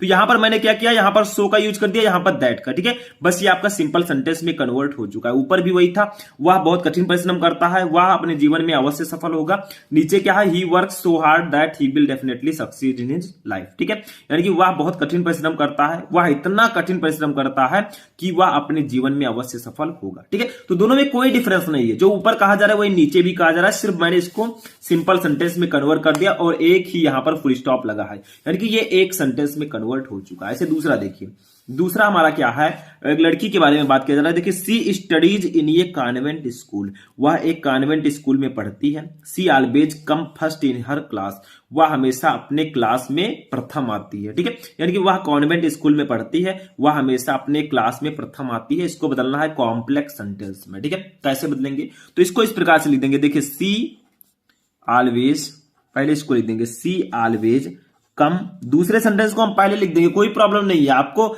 मतलब अच्छे से करना है, चाहे आप पहले लिखे चाहे बाद में लिखे, ठीक है। तो she always comes first in the class,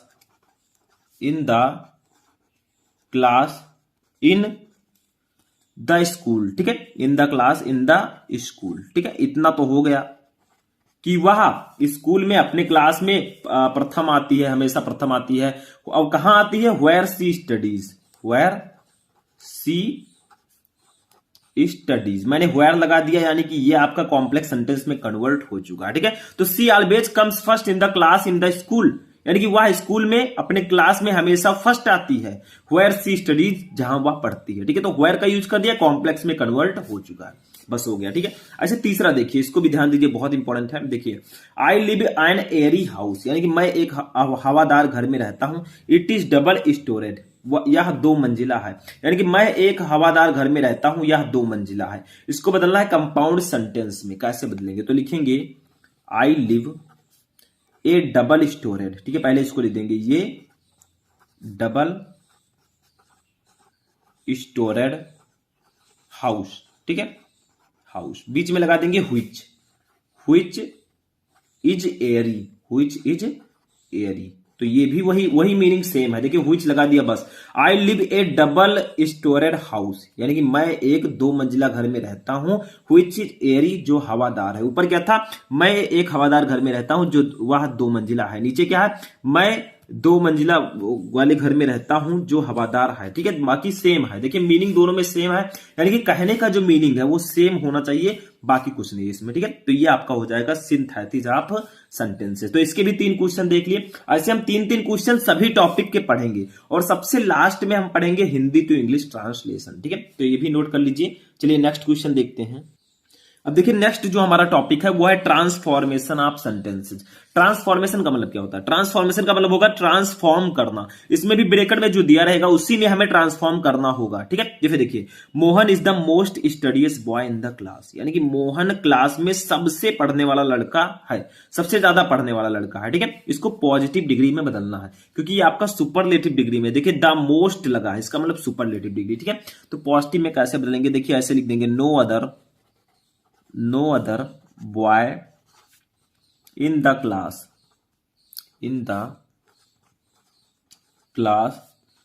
is as studious as Mohan, ठीक है। तो no other boy in the class is as studious as Mohan, यानी कि क्लास में कोई भी लड़का मोहन के जितना पढ़ने वाला नहीं है, ठीक है। No other boy in the class, यानी कि क्लास में कोई भी लड़का नहीं है, is as studious as Mohan, यानी कि मोहन की तरह पढ़ने वाला, ठीक है, जितना कि मोहन पढ़ता है। देखिए, no other boy in the class is as studies as Mohan, यानी कि क्लास में कोई भी लड़का इतना पढ़ने वाला नहीं है जितना कि मोहन, ठीक है। तो ये आपका कॉम्परेटिव पॉजिटिव डिग्री में कन्वर्ट हो चुका है, सुपरलेटिव से डायरेक्टली पॉजिटिव डिग्री में, ठीक है। तो ये आपका हो जाएगा फर्स्ट वाला। देखिए इसमें भी मीनिंग ना बदले तो अच्छा रहेगा, ठीक है, मीनिंग नहीं बदलना चाहिए। अच्छा दूसरा देखिए हमारा क्या है, he is too miser to spend any money, यानी कि वह रुपए खर्च करने के लिए बहुत कंजूस है, ठीक है। इसका मतलब क्या होगा, he is too miser to spend any money, यानी कि वह रुपए खर्च करने के लिए बहुत ज्यादा कंजूस है। तो इसको निगेटिव सेंटेंस में कन्वर्ट करना है, मीनिंग भी ना बदले, ठीक है। तो कैसे करेंगे, देखिए लिखेंगे ही इज, टी डबल वाले टू को जब हम हटाते हैं तो सो का यूज करते हैं, सभी को पता होगा, क्योंकि ये चीज बहुत इंपॉर्टेंट है कि टी डबल वाले को रिमूव टू आता है कि रिमूव टू को हटा दीजिए, ठीक है। तो उसकी जगह पर सो लगाते हैं, ही इज सो माइजर, माइजर बीच में लगा देंगे दैट, ठीक है, बीच में लगा देंगे दैट। अब ही सब्जेक्ट को यहां पर फिर लिख देंगे, कैन नॉट का यूज कर देंगे, can not spend any money, any money, ठीक है। तो he is so माइजर that he can not spend any money, यानी कि वह इतना कंजूस है कि वह रुपए खर्च नहीं करता है, ठीक है। तो ये आपका हो जाएगा दूसरा वाला। मैंने इसको निगेटिव में बदल दिया और मीनिंग सेम है। देखिए ऊपर क्या था, वह रुपए खर्च करने के लिए बहुत कमजोर है, बहुत कंजूस है, यानी कि वही मीनिंग सेम है, वह इतना कंजूस है कि वह रुपए खर्च नहीं कर सकता, ठीक है। तो ये आपका हो जाएगा दूसरा क्वेश्चन। तीसरा क्वेश्चन देखिए क्या है, the Taj Mahal is really a very beautiful building, यानी कि ताजमहल वास्तव में बहुत सुंदर इमारत है, ठीक है। इसको बदलना है एक्सक्लामेटरी सेंटेंस में। कैसे कन्वर्ट करेंगे, तो जब एक्सक्लामेटरी सेंटेंस में बदलेंगे तो ऐसे लिखेंगे, व्हाट आ लिखेंगे, फिर इसकी विशेषता लिखेंगे बिल्डिंग की विशेषता कि ये ब्यूटीफुल है, तो व्हाट आ ब्यूटीफुल, ठीक है। अब फिर लिखेंगे बिल्डिंग, कौन ब्यूटीफुल है तो बिल्डिंग, ठीक है, व्हाट आ ब्यूटीफुल बिल्डिंग। अब कौन है तो the Taj Mahal, the Taj Mahal is, ठीक है। तो what a beautiful building the Taj Mahal is, यानी कि कितना सुंदर इमारत है ताजमहल, ठीक है। तो ये आपका हो जाएगा एक्सक्लामेटरी सेंटेंस में, ठीक है। तो ऐसी ट्रांसफॉर्मेशन में हमें बदलना होता है, यानी कि जो ब्रैकेट में दिया गया उसी के अकॉर्डिंग आपको ट्रांसफॉर्म करना होगा, ठीक है। बहुत सारे क्वेश्चन मैं आपको ऑलरेडी बता भी चुका हूं और इसमें भी मैं बता रहा हूं, तो इसको नोट कर लीजिए। चलिए नेक्स्ट क्वेश्चन देखते हैं। अब देखिए नेक्स्ट क्वेश्चन जो है ये हमारे नेक्स्ट टॉपिक से है, जो कि है सिंटैक्स। सिंटैक्स का मतलब क्या होता है, सिंटैक्स का मतलब होता है अगर सेंटेंस में कोई गलती है उसको सही कीजिए, हिंदी में बोले तो वाक्य संशोधन, ठीक है। मतलब सेंटेंस में कुछ गलतियां हैं अगर, तो उसको हमें सही करके लिखना होता है सिंटैक्स में, ठीक है। देखिए फर्स्ट है 100 रुपीज आर नॉट ये बिग सम दीज डेज, यानी कि 100 रुपए आज के दिन, यानी कि इन दिनों 100 रुपए कोई बड़ी रकम नहीं है, ठीक है। आज के जमाने में 100 रुपए कुछ नहीं है, पहले 100 रुपए बहुत होते थे, ठीक है। तो 100 रुपी आर नॉट ये बिग सम दीज डेज, यानी कि आज के दिन में, यानी कि इन दिनों में 100 रुपए कोई बड़ी रकम नहीं है। इसमें गलती क्या है, देखिए 100 रुपीज, ठीक है। अब आर नहीं लगाएंगे क्योंकि 100 रुपीज है, तो इसके लिए हम इज का यूज करेंगे, इज नॉट ये बिग सम दीज डेज, ठीक है। तो 100 रुपीज इज नॉट ये बिग सम दीज डेज, यानी कि 100 रुपए आज के दिन में कोई बड़ी रकम नहीं है, ठीक है। तो ये आपका हो जाएगा फर्स्ट। इसमें थोड़ी सी गलती थी, आर के जगह पर इज कर देना। ऐसे दूसरा देखिए, your shirt is inferior than coffee, यानी कि कॉफी नहीं रहेगा, ठीक है। Your shirt is inferior than me लिख दीजिए यहां पर, ठीक है। क्या रहेगा, तो यहां पे मी कर दीजिएगा, ठीक है। Your shirt is inferior than मी। देखिए इंफीरियर का मतलब क्या होता है, इंफीरियर का मतलब होता है घटिया क्वालिटी, ठीक है। तो your shirt is inferior than मी, यानी कि तुम्हारा शर्ट मेरे से घटिया क्वालिटी का है, यानी कि वो कह रहा है कि तुम्हारा शर्ट जो है मेरे शर्ट से घटिया क्वालिटी का है, मेरा शर्ट बहुत अच्छा है, ठीक है। तो your shirt is inferior than मी, यानी कि तुम्हारा शर्ट मेरे शर्ट से घटिया क्वालिटी का है, ठीक है, यानी कि उसकी शर्ट की तुलना में। तो यहां पर गलती क्या है, देखिए योर शर्ट लिखेंगे, योर शर्ट, ठीक है, इज इंफीरियर। अब इंफीरियर सुपीरियर इन सबके साथ हम देन का यूज नहीं करेंगे, टू का यूज करेंगे, और मी नहीं लिखेंगे, माइन लिखेंगे यहां पर, ठीक है। माइन इसके साथ ज्यादा बेटर रहेगा। तो यहां पर हो जाएगा your shirt is inferior to mine, यानी कि तुम्हारा शर्ट मेरे से घटिया है, ठीक है। ये हो जाएगा, समझ में आ गया। अच्छा तीसरा देखिए क्या है, थोड़ी सी गलती थी वही सही करना है। तीसरा देखिए, the train started before he reach the station, ठीक है। इसका मतलब क्या होगा, उसके स्टेशन पहुंचने से पहले ही ट्रेन चल दी थी, ठीक है। तो उसके स्टेशन पहुंचने से पहले ही ट्रेन चल दी थी। तो यहां पर जो बिफोर के पहले वाला जो सेंटेंस होगा, ठीक है, जो टेंस होगा वो क्या होगा, वो पास्ट परफेक्ट टेंस होगा। तो यहां पर हम क्या लिखेंगे, द ट्रेन, द चल चुकी थी, तो चुका था चुकी थी रहेगा, तो वहां पर क्या लगेगा, हैड लगेगा, ठीक है। तो the train had started, had started, क्योंकि यहां पर देखिए दोनों टेंस को पास्ट इंडेफिनिट कर दिया गया। देखिए यहां पर भी ट्रेन के साथ सेकंड फॉर्म लगा दिया गया, यहां पर भी ही रीच्ड है, ठीक है। तो यहां पर पहले जब आ जाए, यानी कि उसके स्टेशन पहुंचने से पहले ही ट्रेन चल दी थी, तो पहले जो हम लिखेंगे उसमें उसको हम past indefinite past perfect tense में बनाएंगे, ठीक है। तो द ट्रेन हैड स्टार्टेड, ठीक है, had started before he reached the station, ठीक है, ही रीच्ड द स्टेशन, ठीक है। तो इसका मतलब क्या होगा, the train had started before he reached the station, यानी कि ट्रेन उसके स्टेशन पहुंचने से पहले ही ट्रेन चल दी थी, ठीक है। तो ये आपका हो जाएगा बिल्कुल सही। तो इसमें क्या होगा, यहां पर जो ये आपका पास्ट इंडेफिनिट में बना था, इसको हम पास्ट परफेक्ट कर देंगे, ठीक है, बस हो गया। तो ये हो गया आपका टॉपिक नंबर 4 सिंटैक्स। इसके भी 3 क्वेश्चन हो गए। चलिए नेक्स्ट टॉपिक देखते हैं क्या है।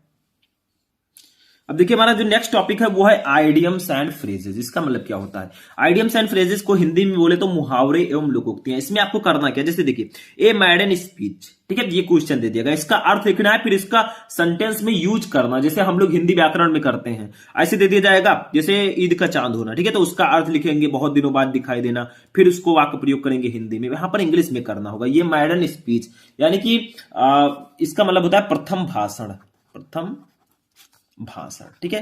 अब इसका सेंटेंस में हम यूज करेंगे, कैसे करेंगे, तो लिखेंगे हम her maiden speech, her maiden speech was truly impressive, ठीक है, इंप्रेसिव।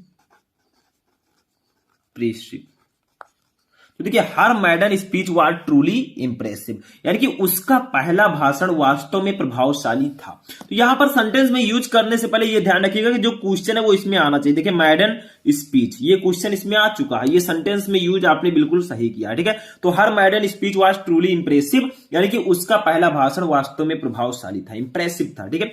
ऐसे दूसरा देखिए, दूसरा है बाय लीप्स एंड बाउंड। इसका मतलब होता है तीव्रता से या तेजी से, तो यहां पर लिख देंगे तीव्रता से, ठीक है। तो इसका अब हम वाक्य प्रयोग करेंगे, तो लिखेंगे आवर कंट्री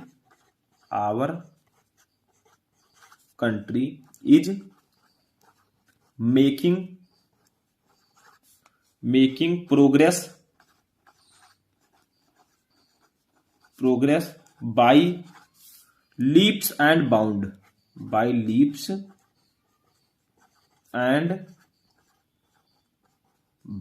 ठीक है। तो our country is making progress by leaps and bound, यानी कि जो हमारा देश है वो बहुत ही तीव्रता से उन्नति कर रहा है, ठीक है, बहुत ही तीव्रता से वो विकास कर रहा है। Our country is making progress, हमारा देश बहुत विकास कर रहा है, बाय लीप्स एंड बाउंड, यानी कि बहुत तेजी से या फिर तीव्रता से, ठीक है। तो यहां पर देखिए बाय लीप्स एंड बाउंड इस वाक्य में आ चुका है, इस सेंटेंस में आ चुका है, तो ये आपने सही यूज कर दिया, ठीक है, ये सही है बिल्कुल। तीसरा देखिए चाइल्ड्स प्ले का मतलब होता है आसान काम, ठीक है। इसका मतलब क्या होगा, आसान काम, ठीक है। तो इसका हम करेंगे, लिखेंगे cooking is a child's play for माई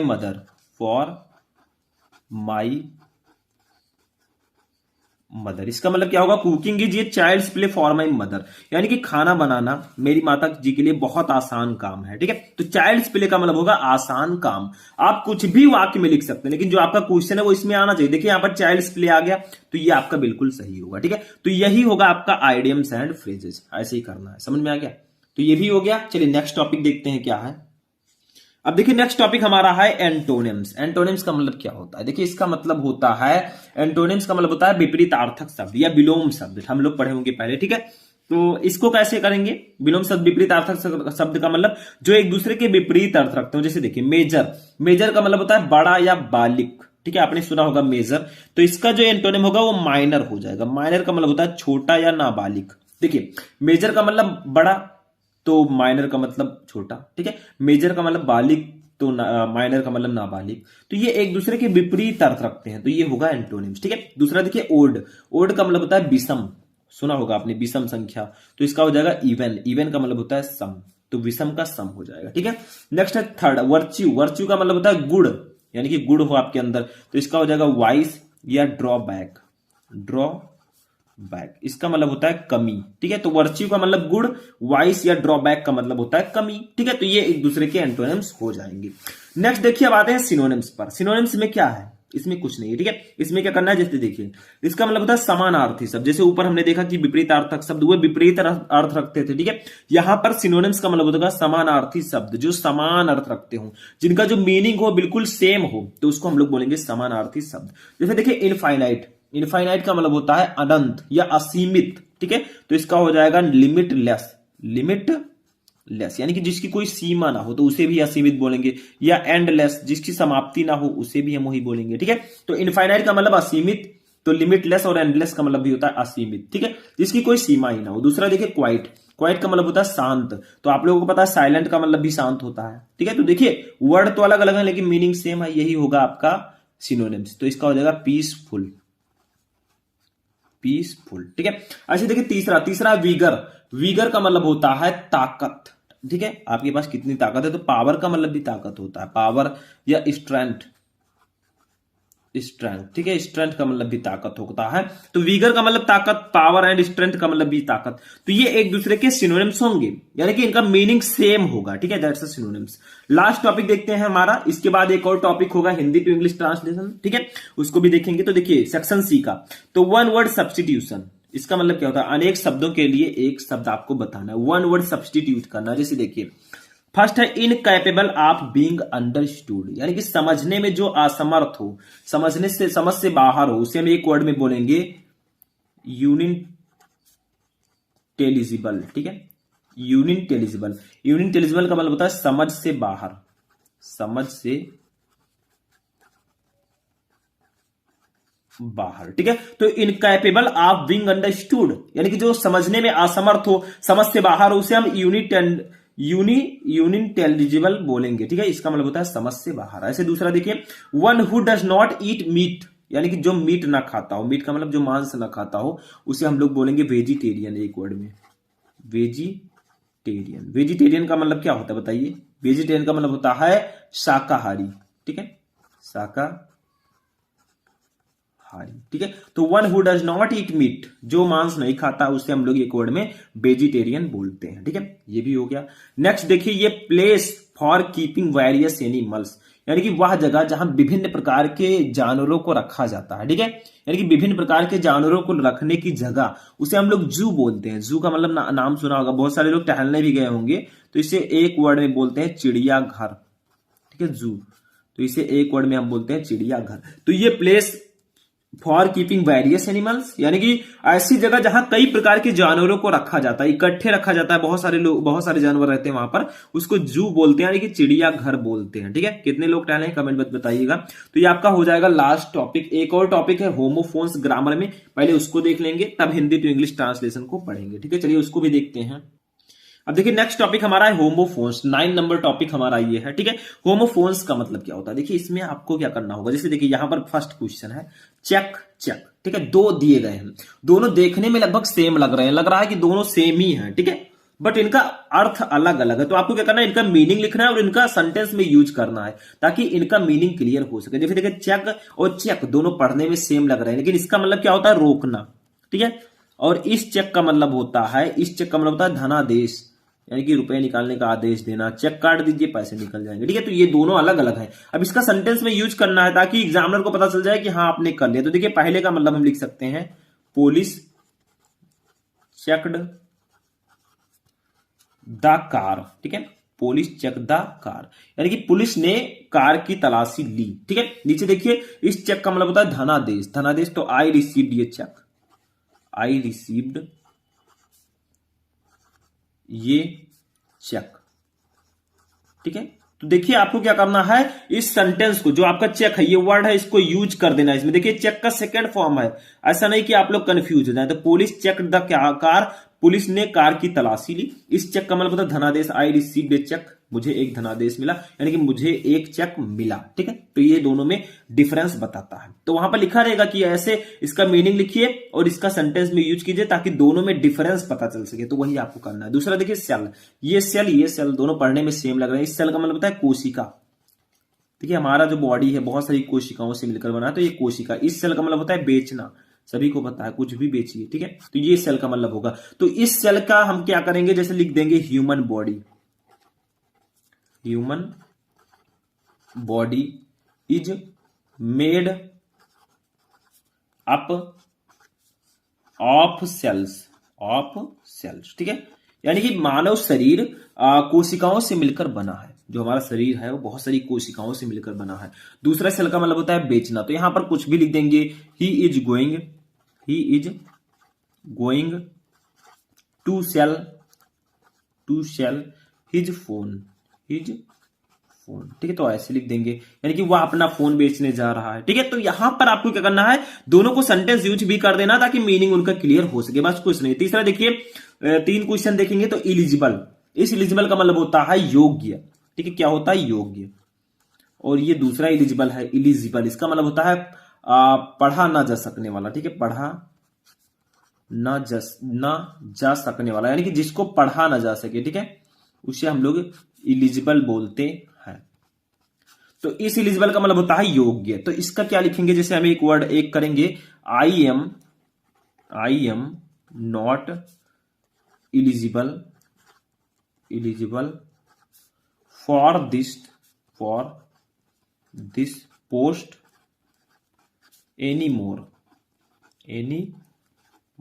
ठीक है, तो I am not eligible for this post any more, यानी कि मैं अब इस पद के लिए के योग्य नहीं हूं। I am not eligible for this post any more, मैं अब इस पद के योग्य नहीं हूं, यानी कि एलिजिबल नहीं हूं मैं इसके लिए। ठीक है, दूसरा है इलिजिबल का मतलब है पढ़ा ना जा सकने वाला। तो यहां पर लिखेंगे ही रोट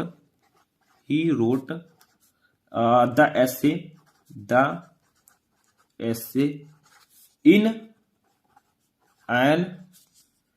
illegible handwriting। ठीक है, तो he wrote the essay in an illegible handwriting, यानी कि उसने एक निबंध अवैध लिखावट में लिखा। इलिजिबल हैंडराइटिंग यानी कि अवैध लिखावट, जिसको हम पढ़ नहीं सकते। ठीक है, ऐसा लिखा उसने जिसको हम पढ़ नहीं सकते। बहुत सारे लोगों की राइटिंग भी ऐसी होती है, लिख देंगे हम लोग पढ़ ही नहीं पाएंगे उसको। ठीक है, तो ऐसे ऐसे इसमें होता है। तो ये आपका हो जाएगा इलिजिबल। दोनों में डिफरेंस हो गया, तो इसमें भी कोई प्रॉब्लम नहीं होनी चाहिए। तो ये आपका था 9 टॉपिक, 27 क्वेश्चन हम देख चुके हैं। अब सबसे लास्ट में हम देखेंगे हिंदी टू इंग्लिश ट्रांसलेशन, यानी कि हम हिंदी के पैसेज को इंग्लिश में कैसे ट्रांसलेट करें। ठीक है, उसको ध्यान से समझना होगा और उसी तरह आपको करना है। कोई भी पैसेज आएगा उसको आप कर लेंगे। ठीक है, चलिए देखते हैं। अब देखिए ऐसे आपको दे दिया जाएगा एक हिंदी का पैसेज जिसको इंग्लिश में ट्रांसलेट करना होगा। Hindi to English translation. ठीक है, देखिए मुंशी प्रेमचंद एक महान साहित्यकार थे। उनका जन्म लमही नामक ग्राम में हुआ था। एक साधारण परिवार में जन्म लेकर भी उन्होंने पूरे विश्व में अपना नाम रोशन किया। देखिए मैं पहले पढ़ रहा हूं, भी करवाऊंगा। ठीक है, हिंदी तथा उर्दू दोनों भाषाओं पर उनका समान अधिकार था। उपन्यास तथा कहानियां लिखने में भी माहिर थे। उनके उपन्यासों में भारतीय समाज का अनोखा वर्णन मिलता है। उनकी किताबों की दुनिया में कई भाषाओं में अनुवाद हुआ है। यही कारण है कि उन्हें उपन्यास सम्राट कहा जाता है। एक सफल अध्यापक के रूप में भी वे काफी लोकप्रिय रहे। कम पढ़ा लिखा व्यक्ति भी उनकी पुस्तकों को पढ़ने में काफी रुचि लेता है। तो देखिए किसी चीज को सॉल्व करना है तो पहले आपको पढ़ना होगा, क्योंकि जब भी आप पेपर देने जाते हैं तो आपको पेपर क्यों कहा जाता है कि 15 मिनट पढ़ो, क्योंकि पढ़ लेंगे तो थोड़ा दिमाग आपका उन क्वेश्चन को ढूंढने में लग जाएगा, आप बहुत आसानी से कर लेंगे। ठीक है, तो सबसे पहले देखिए मुंशी प्रेमचंद एक महान साहित्यकार थे। तो यहां पर आपको मीनिंग पता होगा तो भाई तो कर पाएंगे आप। तो लिखेंगे मुंशी प्रेमचंद, ये वाज बियर वाला है, था थी थे तो वाज बियर लगेगा। तो मुंशी प्रेमचंद वाज, ये महान का होगा ग्रेट, साहित्यकार का होता है लिटरेरी राइटर। ठीक है, तो इसका मतलब होता है साहित्यकार। तो मुंशी प्रेमचंद वाज ये ग्रेट लिटरेरी राइटर। ठीक है, ऐसे लिख देंगे, बस हो गया। तो यहां पर मैं सॉल्व कर रहा हूं, आप लोग ध्यान दीजिएगा। देखिए लिखेंगे मुंशी प्रेमचंद चंद वाज ये ग्रेट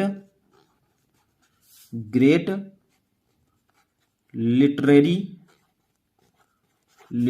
राइटर का मतलब होता है महान साहित्यकार, यानी कि साहित्यकार। ठीक है, तो Munshi Premchand was great literary writer, यानी कि मुंशी प्रेमचंद एक महान साहित्यकार थे। ठीक है, एक एक लाइन सॉल्व करना आपको ध्यान से। आगे देखिए, उनका जन्म लमही नामक ग्राम में हुआ था। तो किसका जन्म? उनका। किसका का प्रश्न करने पर आपको सब्जेक्ट मिल जाएगा। ठीक है, तो उनका, तो ही वाज हुआ था, ही वाज जन्म का होता है बॉर्न, तो ही वाज बॉर्न। ठीक है, अब किस ग्राम में? ग्राम का क्या होगा? विलेज, इन ये विलेज। ठीक है, उस विलेज का नाम क्या था? लमही, तो कार्ड लमही। ठीक है, तो उनका जन्म लमही नामक ग्राम में हुआ था, तो ही वाज बॉर्न इन ये विलेज कार्ड लमही। ठीक है, ऐसे लिख देंगे। तो यहां पर लिखेंगे ही वाज बॉर्न इन ये विलेज कार्ड लमही। ठीक है, लमही, तो ऐसे लिख देंगे, बस हो गया। ऐसे एक एक लाइन सॉल्व करना पड़ेगा आपको ध्यान से। ठीक है, आगे देखिए, एक साधारण परिवार में जन्म लेकर भी उन्होंने पूरे विश्व में अपना नाम रोशन किया। ठीक है, तो यहां पर मतलब क्या होगा? एक साधारण परिवार में उनका जन्म हुआ था। ठीक है, तो एक साधारण परिवार में जन्म लेकर भी, देखिए भी का मतलब होता है, भी का इंग्लिश क्या होगा? इवन। ठीक है, इवन आफ्टर, यानी कि लेकर भी, बीइंग बॉर्न, यानी कि उनका जन्म जो है एक साधारण परिवार में हुआ था, तो इसको लिखेंगे even after being born in a simple family, यानी कि एक साधारण परिवार में जन्म लेकर भी उन्होंने पूरे विश्व में अपना नाम रोशन किया, तो he was renowned through out the world. ठीक है, तो यहां पर लिखेंगे इवन आफ्टर। देखिए अभी यहां पर अच्छे से आपको नहीं समझ में आएगा, लेकिन धीरे धीरे समझ जाएंगे। ठीक है, तो even after being born in ये सिंपल फैमिली, इसका मतलब क्या हो जाएगा? देखिए मैं बता रहा हूं फिर से एक बार। ठीक है, तो इवन आफ्टर बीइंग बॉर्न, ठीक है, यानी कि एक सिंपल फैमिली, यानी कि एक साधारण परिवार में जन्म लेने के बावजूद भी, ठीक है, या एक साधारण परिवार में जन्म लेकर भी, इवन का मतलब भी, आफ्टर बीइंग बॉर्न यानी कि जन्म लेकर, इन ये सिंपल फैमिली, एक साधारण परिवार में। ठीक है, आगे क्या है? उन्होंने पूरे विश्व में अपना नाम रोशन किया, तो ही वाज रोशन करना के क्या होगा? रीनोड थ्रू आउट,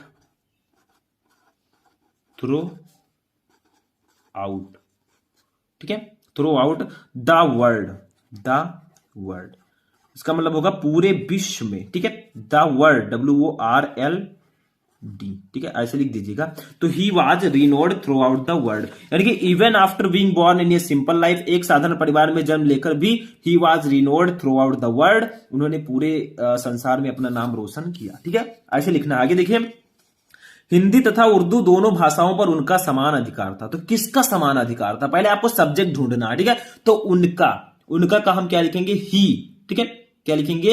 ही। तो देखिए हिंदी तथा उर्दू दोनों भाषाओं पर उनका समान अधिकार था, तो ही हैड समान अधिकार का क्या होगा? Equal command. ठीक है, किसमें? दोनों में, तो इन बोथ, किसमें? हिंदी एंड उर्दू। तो लिखेंगे उनका समान अधिकार था, इसको पहले लिखेंगे ही हैड इक्वल कमांड। ठीक है, उनका समान अधिकार था हिंदी तथा उर्दू दोनों भाषाओं में, तो इसका हम लिख देंगे in both Hindi and Urdu language. ठीक है, तो यहां पर लिखेंगे ही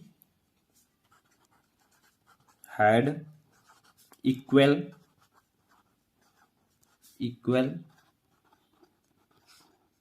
command in both Hindi and Urdu. ठीक है, एंड उर्दू लैंग्वेज, ठीक है, तो ही हैड इक्वल कमांड, उनका समान अधिकार था in both Hindi and Urdu language, यानी कि हिंदी और उर्दू दोनों भाषाओं में। ठीक है, तो उनका हिंदी और उर्दू दोनों भाषाओं में समान अधिकार था। ठीक है, हिंदी तथा उर्दू दोनों भाषाओं में उनका समान अधिकार था। आगे देखिए, अभी बहुत काफी बड़ा है, क्योंकि 5-6 नंबर ऐसे फ्री में तो मिलेंगे नहीं, थोड़ा बहुत मेहनत तो करना पड़ेगा आपको। ठीक है, तो देखिए, उपन्यास तथा कहानियां लिखने में वे माहिर थे। कौन माहिर थे? पहले सब्जेक्ट ढूंढिए, वे। ठीक है, तो इनके लिए हम ही का यूज करेंगे, तो ही वाज देखिए था थी थे आ गया तो वाज का यूज होगा, तो ही वाज माहिर का मतलब होता है एक्सपर्ट, तो ही वाज एन एक्सपर्ट, ठीक है। किसमें माहिर थे? उपन्यास तथा कहानियां लिखने में, तो इन राइटिंग में का हो जाएगा इन, लिखने का हो जाएगा राइटिंग, ठीक है। अब उपन्यास तथा कहानियां, उपन्यास का होगा इंग्लिश नॉवेल एंड कहानी का स्टोरी, ठीक है। तो यहां पर लिखेंगे he was expert in writing novel and story, ठीक है। अगर आपको हिंदी मीनिंग का इंग्लिश पता होगा वर्ड का तभी आप लिख पाएंगे, ठीक है। तो यहां पर लिखेंगे he was an expert in writing novels and story, ठीक है। यानी कि उपन्यास और कहानियां लिखने में वे माहिर थे, ठीक है। आगे देखिए क्या लिखेंगे, उनके उपन्यासों में भारतीय समाज का अनोखा वर्णन मिलता है, तो किसका अनोखा वर्णन मिलता है, ठीक है। तो देखिए उनके समाज में भारतीय जो भारतीय समाज का अनोखा वर्णन मिलता है उनके उपन्यासों में, ठीक है। तो जो उनके उपन्यास है हिज नॉवेल्स, ठीक है, उनका उपन्यास जो है भारतीय समाज के अनोखे वर्णन से मिलकर बना है, तो हिज नॉवेल्स कंटेन्स ये यूनिक डिस्क्रिप्शन, ठीक है, ये यूनिक डिस्क्रिप्शन यानी कि एक अनोखा वर्णन, कंटेन मिलता है, कंटेन का मतलब होता है मिलता है, ठीक है। तो इन हिज नॉवेल कंटेन्स ये unique description on off Indian society यानी कि भारतीय समाज का, ठीक है। तो उनके उपन्यासों में भारतीय समाज का अनोखा वर्णन मिलता है, तो हिज नॉवेल्स मिलना का हो जाएगा कंटेन, तो हिज नॉवेल कंटेन्स, देखिए यहां पर कौन सा टेंस है, ये प्रेजेंट इंडेफिनिट टेंस है, तो कंटेन लिखेंगे यहां पर, क्योंकि देखिए नॉवेल का मतलब कई नॉवेल्स हैं, तो कई हैं तो वर्ब में हम यस नहीं लगाएंगे, ठीक है। तो हिज नॉवेल्स कंटेन ये यूनिक डिस्क्रिप्शन यानी कि अनोखा वर्णन, यूनिक डिस्क्रिप्शन आप भारतीय समाज का होगा इंडियन सोसाइटी, ठीक है। तो यहां पर हम लिखेंगे, तो यहां पर लिखेंगे हिज नॉवेल्स कंटेन ये unique description of Indian society, ठीक है। यानी कि हिज नॉवेल कंटेन्स उनके उपन्यासों में मिलता है ये यूनिक डिस्क्रिप्शन, एक अनोखा डिस्क्रिप्शन का मतलब वर्णन, ठीक है, ऑफ इंडियन सोसाइटी यानी कि भारतीय समाज का, तो उनके उपन्यासों में भारतीय समाज का एक अनोखा वर्णन मिलता है, ठीक है। आगे देखिए नेक्स्ट क्या होगा, बहुत इंपॉर्टेंट है, उनकी किताबों की दुनिया में कई भाषाओं में अनुवाद हुआ है, ठीक है। तो किसका अनुवाद हुआ है? जो उनकी किताबें हैं, तो हिज बुक्स, ठीक है, अनुवाद हुआ है, हिज बुक्स आर ट्रांसलेटेड, अनुवाद का क्या मतलब क्या होता है? ट्रांसलेट, ठीक है। जैसे आप हिंदी को इंग्लिश में ट्रांसलेट करते हैं यानी कि हिंदी का इंग्लिश में अनुवाद कर रहे हैं, तो हिज बुक्स जो उनकी किताबें हैं बी आर ट्रांसलेटेड, वो उनका अनुवाद हुआ है इनटू मैनी लैंग्वेज यानी कि कई भाषाओं में दुनिया में यानी कि इन द वर्ल्ड, ठीक है। तो यहां पर हम ऐसे लिख देंगे कि his books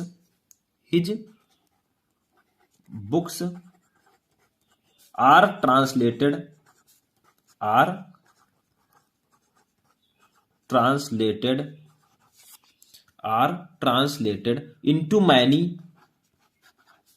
into many language यानी कि कई भाषाओं में, ठीक है, लैंग्वेज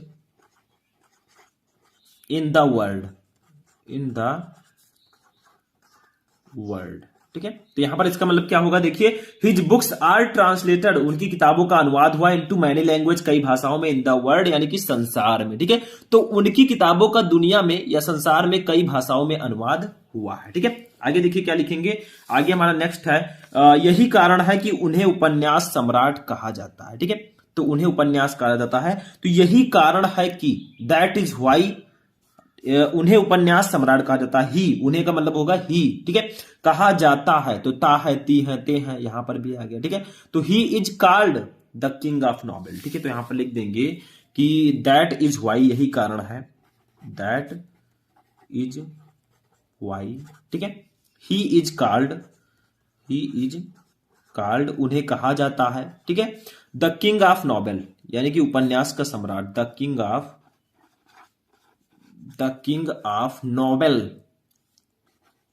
नॉवेल, ठीक है।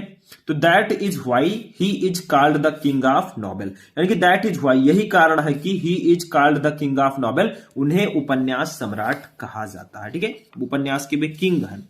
आगे देखिए क्या है, एक सफल अध्यापक के रूप में भी वे काफी लोकप्रिय रहे। देखिए वो उपन्यासकार तो है ही, बहुत सारे उपन्यास को उन्होंने लिखा, लेकिन एक सफल अध्यापक के रूप में भी वे काफी लोकप्रिय रहे। कौन?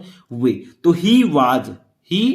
ही लिखेंगे पहले, तो वाज आल्सो आल्सो क्वाइट, लोकप्रिय का मतलब होता है पॉपुलर, क्वाइट का मतलब होता है काफी, ठीक है। तो he was also quite popular, ठीक है। किसके रूप में? एज ये के रूप में का हम लिखेंगे एज ये सफल अध्यापक का हो जाएगा सक्सेसफुल टीचर, ठीक है। तो he was also quite popular as a successful teacher. तो यही हम यहां पर लिख देंगे ही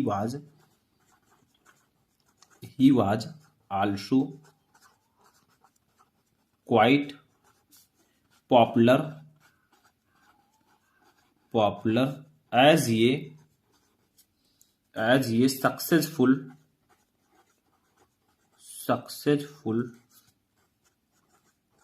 टीचर, ठीक है। तो ये आपका हो जाएगा नेक्स्ट लाइन, ठीक है। तो ये भी बहुत ज्यादा इंपॉर्टेंट है।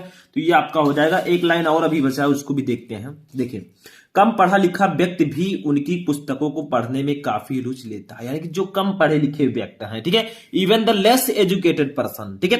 कम पढ़ा लिखा हुआ व्यक्ति भी का हो जाएगा इवन, ठीक है। कम पढ़ा लिखा का मतलब होगा द लेस एजुकेटेड पर्सन, ठीक है।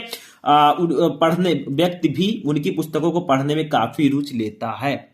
तो लेना का क्या हो जाएगा? टेक्स, ठीक है। तो टेक्स काफी रुचि, मच इंटरेस्ट इन, ठीक है, उनकी किताबों को पढ़ने में, इन रीडिंग हिज बुक्स, ठीक है।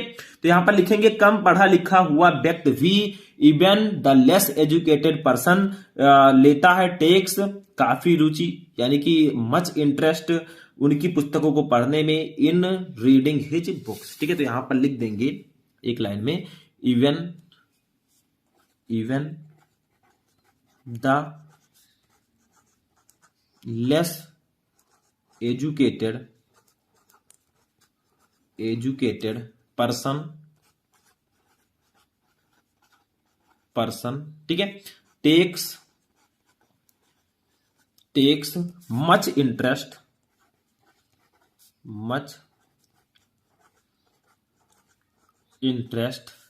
ठीक है, इन रीडिंग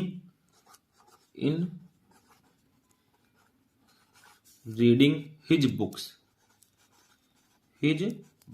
ठीक है। इसका मतलब क्या होगा? Even the less educated person, यानी कि कम पढ़ा लिखा हुआ व्यक्ति भी टेक्स लेता है मच इंटरेस्ट, काफी रुचि, इन रीडिंग हिज बुक्स, उनकी पुस्तकों को पढ़ने में, ठीक है। तो कम पढ़ा लिखा हुआ व्यक्ति भी उनकी पुस्तकों को पढ़ने में काफी रुचि लेता है, ठीक है।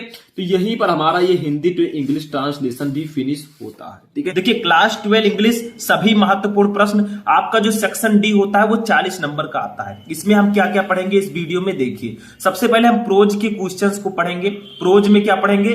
2 short answer type question and 1 long question. Same ऐसे ही बोर्ड एग्जाम में आता है। बोर्ड एग्जाम में भी आपको शॉर्ट आंसर टाइप क्वेश्चन 2 करने होते हैं और 1 लॉन्ग क्वेश्चन करना होता है, ठीक है। शॉर्ट क्वेश्चन के लिए आपको 8 नंबर मिलता है, लॉन्ग क्वेश्चन के लिए 7 नंबर, यानी कि जो आपका प्रोज सेक्शन है वो 15 नंबर का होता है, ठीक है। तो 15 नंबर से प्रोज के क्वेश्चन आएंगे। अभी हम सभी को पढ़ेंगे, शॉर्ट आंसर को भी पढ़ेंगे, लॉन्ग क्वेश्चन को भी पढ़ेंगे। बहुत इंपॉर्टेंट वीडियो है, ऐसा कोई नहीं बताएगा आपको। फिर हम पढ़ेंगे पोएट्री में। पोएट्री में हम एक स्टैंजा को सॉल्व करेंगे जो 6 नंबर का आता है और एक सेंट्रल आइडिया लिखेंगे जो कि 4 नंबर का आता है। आपका पोएट्री जो है टोटल मिलाकर 6 + 4 = 10 नंबर का होता है, ठीक है। अभी हम इसको भी पढ़ेंगे।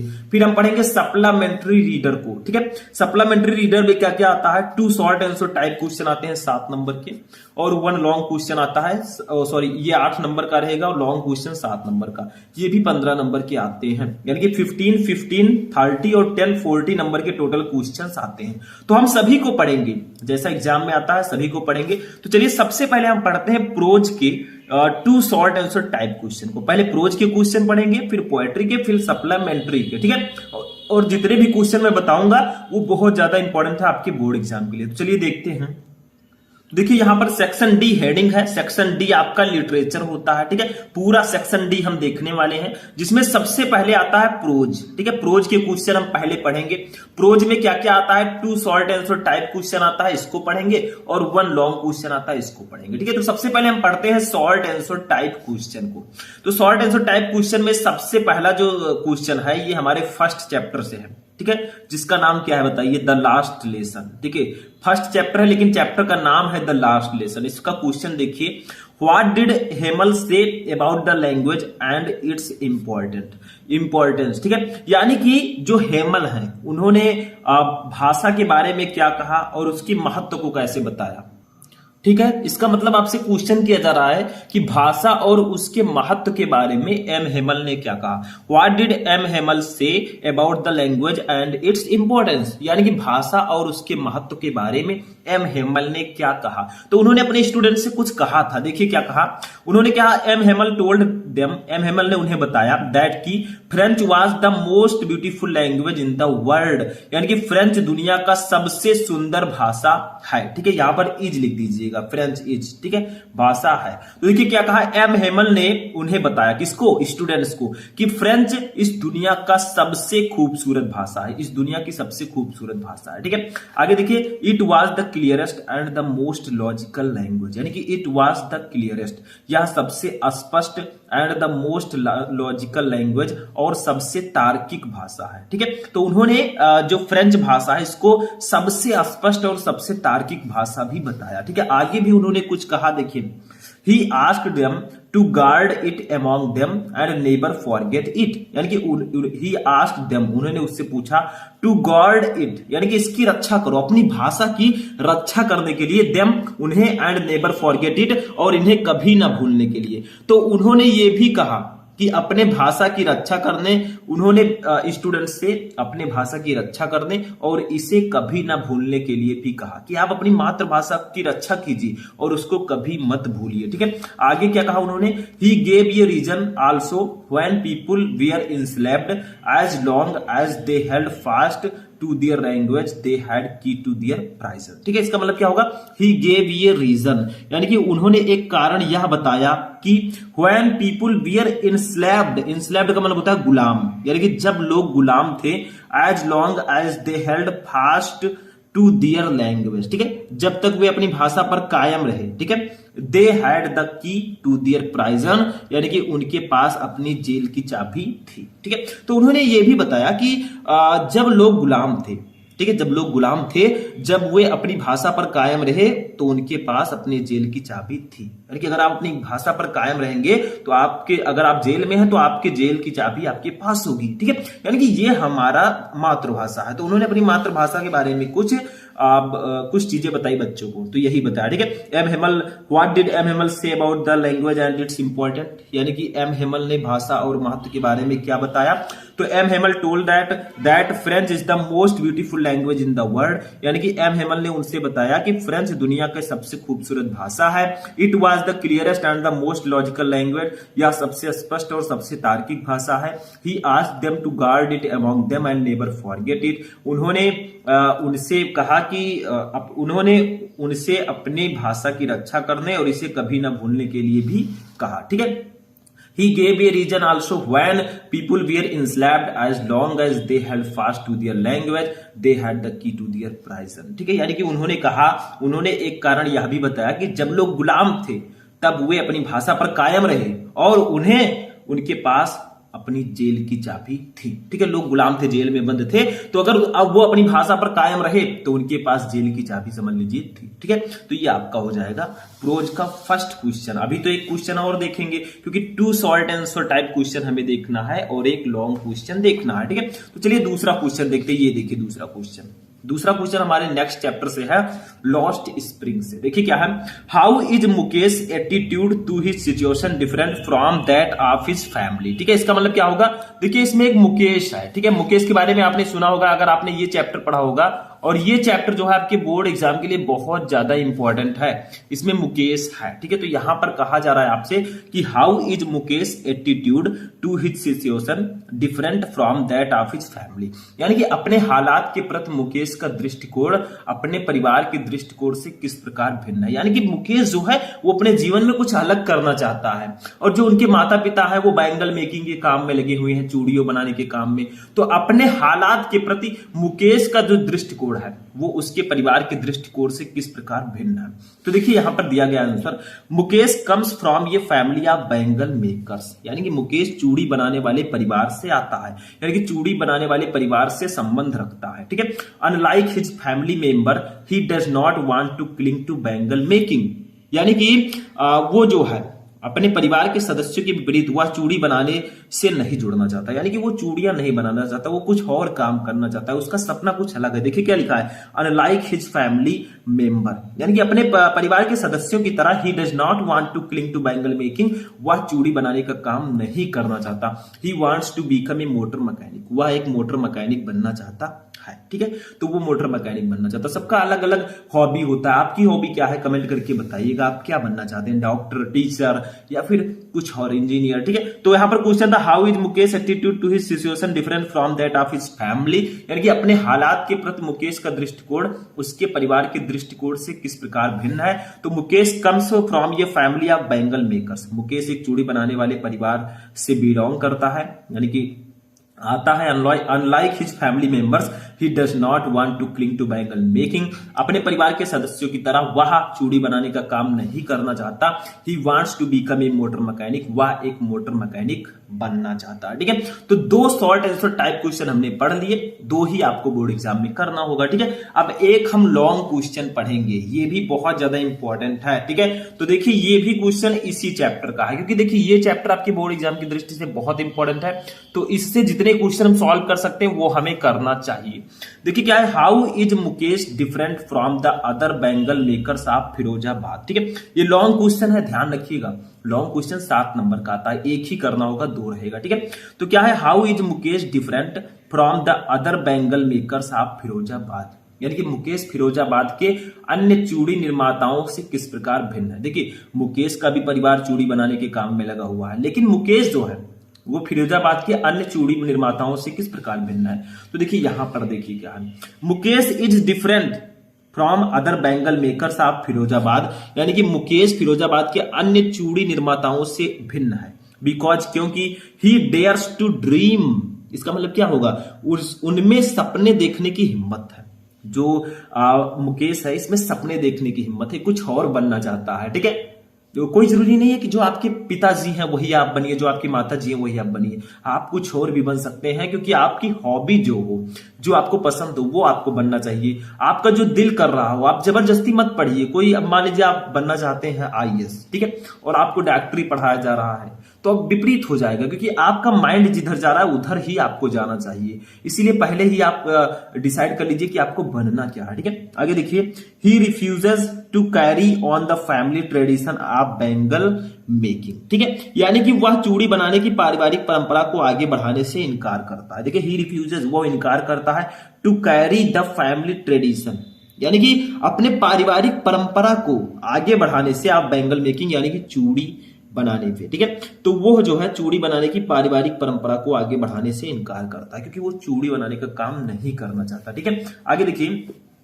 इंस्टीड, इसके बजाय he insist on being his own master, यानी कि वह अपना स्वामी होने पर जोर देता है, वह खुद का मालिक बनना चाहता है। देखिए छोटा सा एक बड़ा नौकर बनने से अच्छा एक छोटा मालिक बन जाओ, कम से कम दूसरों के अंडर में काम तो नहीं करना पड़ेगा, वही वो चाहता है। ठीक है, तो वो जो है वो अपने स्वामी बनना चाहता है, अपना खुद का मालिक बनना चाहता है। He wants to become a motor mechanic and it focused and determined to achieve it, यानी कि वो मोटर मैकेनिक बनना चाहता है। ठीक है, जो वो है मोटर मैकेनिक बनना चाहता है, और इसे प्राप्त करने के लिए वो उसी पर फोकस करता है और उसी पर दृढ़ है। ठीक है, तो he want to become a motor mechanic, वह एक मोटर मैकेनिक बनना चाहता है, and is focused and determined to achieve it, और इसे प्राप्त करने के लिए वह केंद्रित और दृढ़ है। ठीक है, तो यहां पर क्वेश्चन था, एक बार फिर से देखते हैं, how is Mukesh different from the other bangle makers of Firozabad, यानी कि मुकेश फिरोजाबाद के अन्य चूड़ी निर्माताओं से किस प्रकार भिन्न है।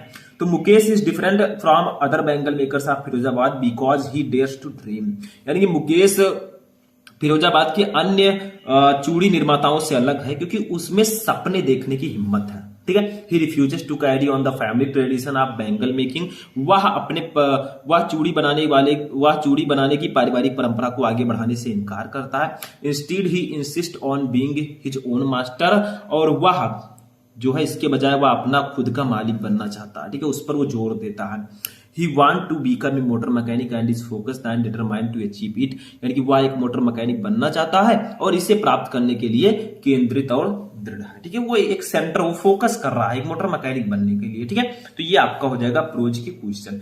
प्रोज के मैंने आपको बता दिए 1 2 शॉर्ट और 1 लॉन्ग, ठीक है। टोटल 15 नंबर के क्वेश्चंस आएंगे, इसको नोट कर लीजिएगा। समझ में आ गया? चलिए आगे बढ़ते हैं, नेक्स्ट क्वेश्चन देखते हैं। अब देखिए आते हैं अपने पोएट्री सेक्शन पर। पोएट्री बहुत ज्यादा इंपॉर्टेंट है। पोएट्री हमारा 10 नंबर का आता है पूरा, ठीक है। तो सबसे पहले इसमें आता है एक्सट्रैक्ट या स्टैंजा, ठीक है। इसमें रहेगा क्या, 3 very short answer type question रहेंगे स्टैंजा में। और पोएट्री में एक सेंट्रल आइडिया आता है। ये एक्सट्रैक्ट आता है 6 नंबर का और सेंट्रल आइडिया आता है 4 नंबर का। टोटल 10 नंबर इसके लिए आपको मिलता है, ठीक है। तो सबसे पहले हम पढ़ेंगे एक्सट्रैक्ट या स्टैंजा को कैसे सॉल्व करते हैं। दैट्स अ वेरी इंपॉर्टेंट, बहुत ज्यादा इंपॉर्टेंट है, इसको हम पहले पढ़ेंगे, ठीक है। तो देखिए स्टैंजा कुछ इस प्रकार से दिया जाएगा। देखिए ये आपका first chapter my mother eight 66 का 4-5 लाइन दे दिया गया, ठीक है। इसके नीचे क्या रहेंगे, देखिए 3 क्वेश्चन रहेंगे, 1 2 3। तीनों का आंसर दीजिए, आप 6 नंबर ले जाइए। एक क्वेश्चन के लिए 2 नंबर, 3 क्वेश्चन के लिए 6 नंबर। देखिए क्या है, ध्यान से पढ़िए। देखिए यहां पर बीच से दिया गया है, थोड़ा समझने में आपको प्रॉब्लम हो सकती है, लेकिन समझिएगा बहुत अच्छे से। देखिए क्या है, जो इसकी लेखिका है, ठीक है, जो इस चैप्टर के लेखिका है, उनका नाम क्या है बताइए आप लोग। उनका नाम है कमला दास, ठीक है। वो अपनी माता जी के बारे में कह रहे हैं कि मेरी माता जी अब 66 की हो चुकी हैं, यानी कि 66 साल की वो हो चुकी है, ठीक है। अब वो गाड़ी से जा रही हैं, 4 व्हीलर से। देखिए क्या देखती हैं वो, देखिए and looked out at young trees sprinting, ठीक है। एंड लुक्ड आउट यानी कि वो देखती हैं एट यंग ट्रीज यानी कि जवान पेड़ों को। जवान का मतलब जो कम उम्र के पेड़ हैं, जो छोटे छोटे पेड़ हैं, स्प्रिंटिंग दौड़ते हुए, ठीक है। तो क्या हुआ, और बाहर वो जो है जवान पेड़ों को दौड़ते हुए की ओर दौड़ते हुए देखा।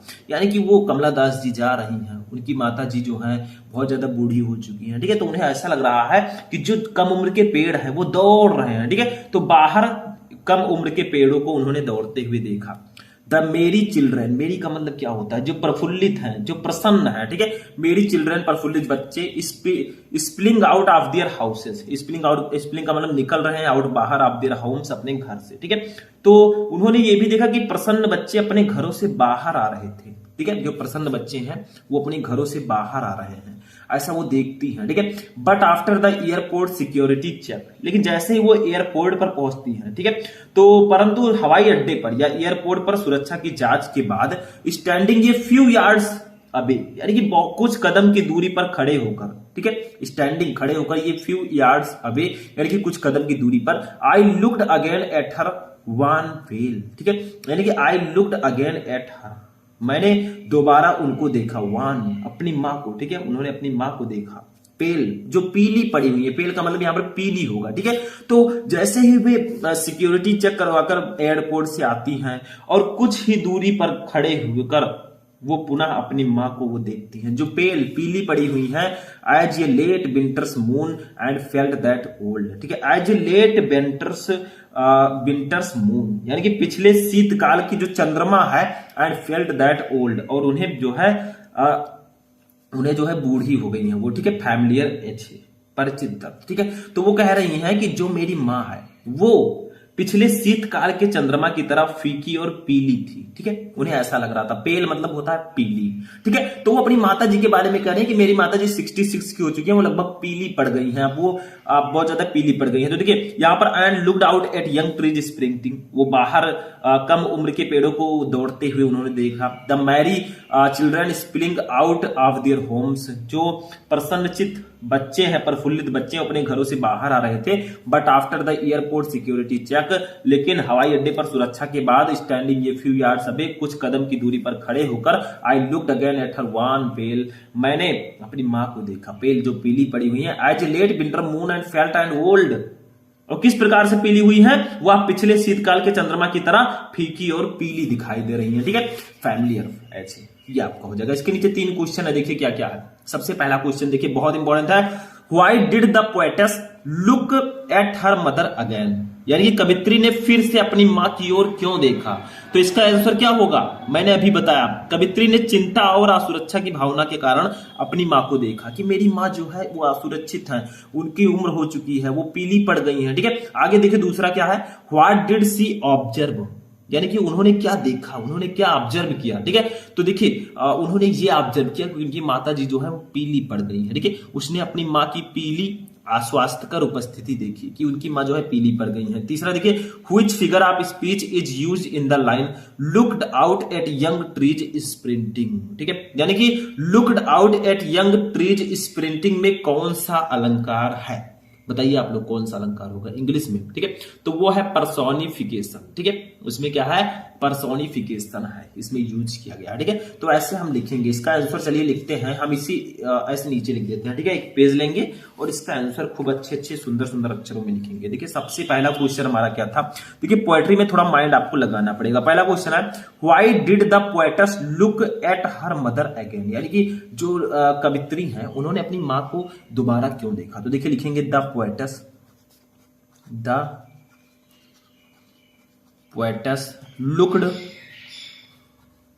Looked at her mother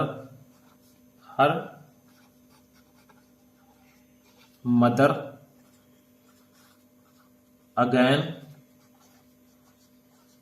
because of her feeling of anxiety का मतलब होता है चिंता। ठीक है, एंड इनसिक्योरिटी। तो देखिए क्वेश्चन आपका था कि why did the poets look at her mother again, यानी कि कवित्री ने फिर से अपनी मां की ओर क्यों देखा। तो देखिए the poets looked at her mother again, कवित्री ने अपनी मां की ओर फिर से देखा, बिकॉज क्योंकि of her feeling of anxiety and insecurity, यानी कि उनकी असुरक्षा, चिंता और असुरक्षा की भावना के कारण। तो जो कवित्री है उन्होंने चिंता और असुरक्षा की भावना के कारण अपनी मां की ओर देखा। उन्हें चिंता होने लगी कि मेरी मां जिन्होंने मुझे जन्म दिया वो बूढ़ी हो गई हैं, उनके चेहरे पर पीलापन आ गया। ठीक है, वो शीतकाल के चंद्रमा की तरह एकदम फीकी और पीली दिखाई दे रही है। ठीक है, ऐसे दूसरा क्वेश्चन देखिए, 2 नंबर क्लियर हो गया। दूसरा देखिए, व्हाट डिड सी ऑब्जर्व, उन्होंने क्या देखा, उन्होंने क्या ऑब्जर्व किया उनको देखकर। तो उन्होंने क्या ऑब्जर्व किया, उन्हें लगा कि मेरी माँ जो है पीली पड़ गई है। तो यहां पर लिखेंगे सी observed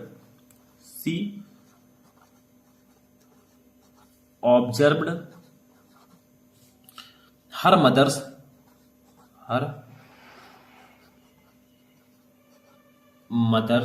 pail unhealthy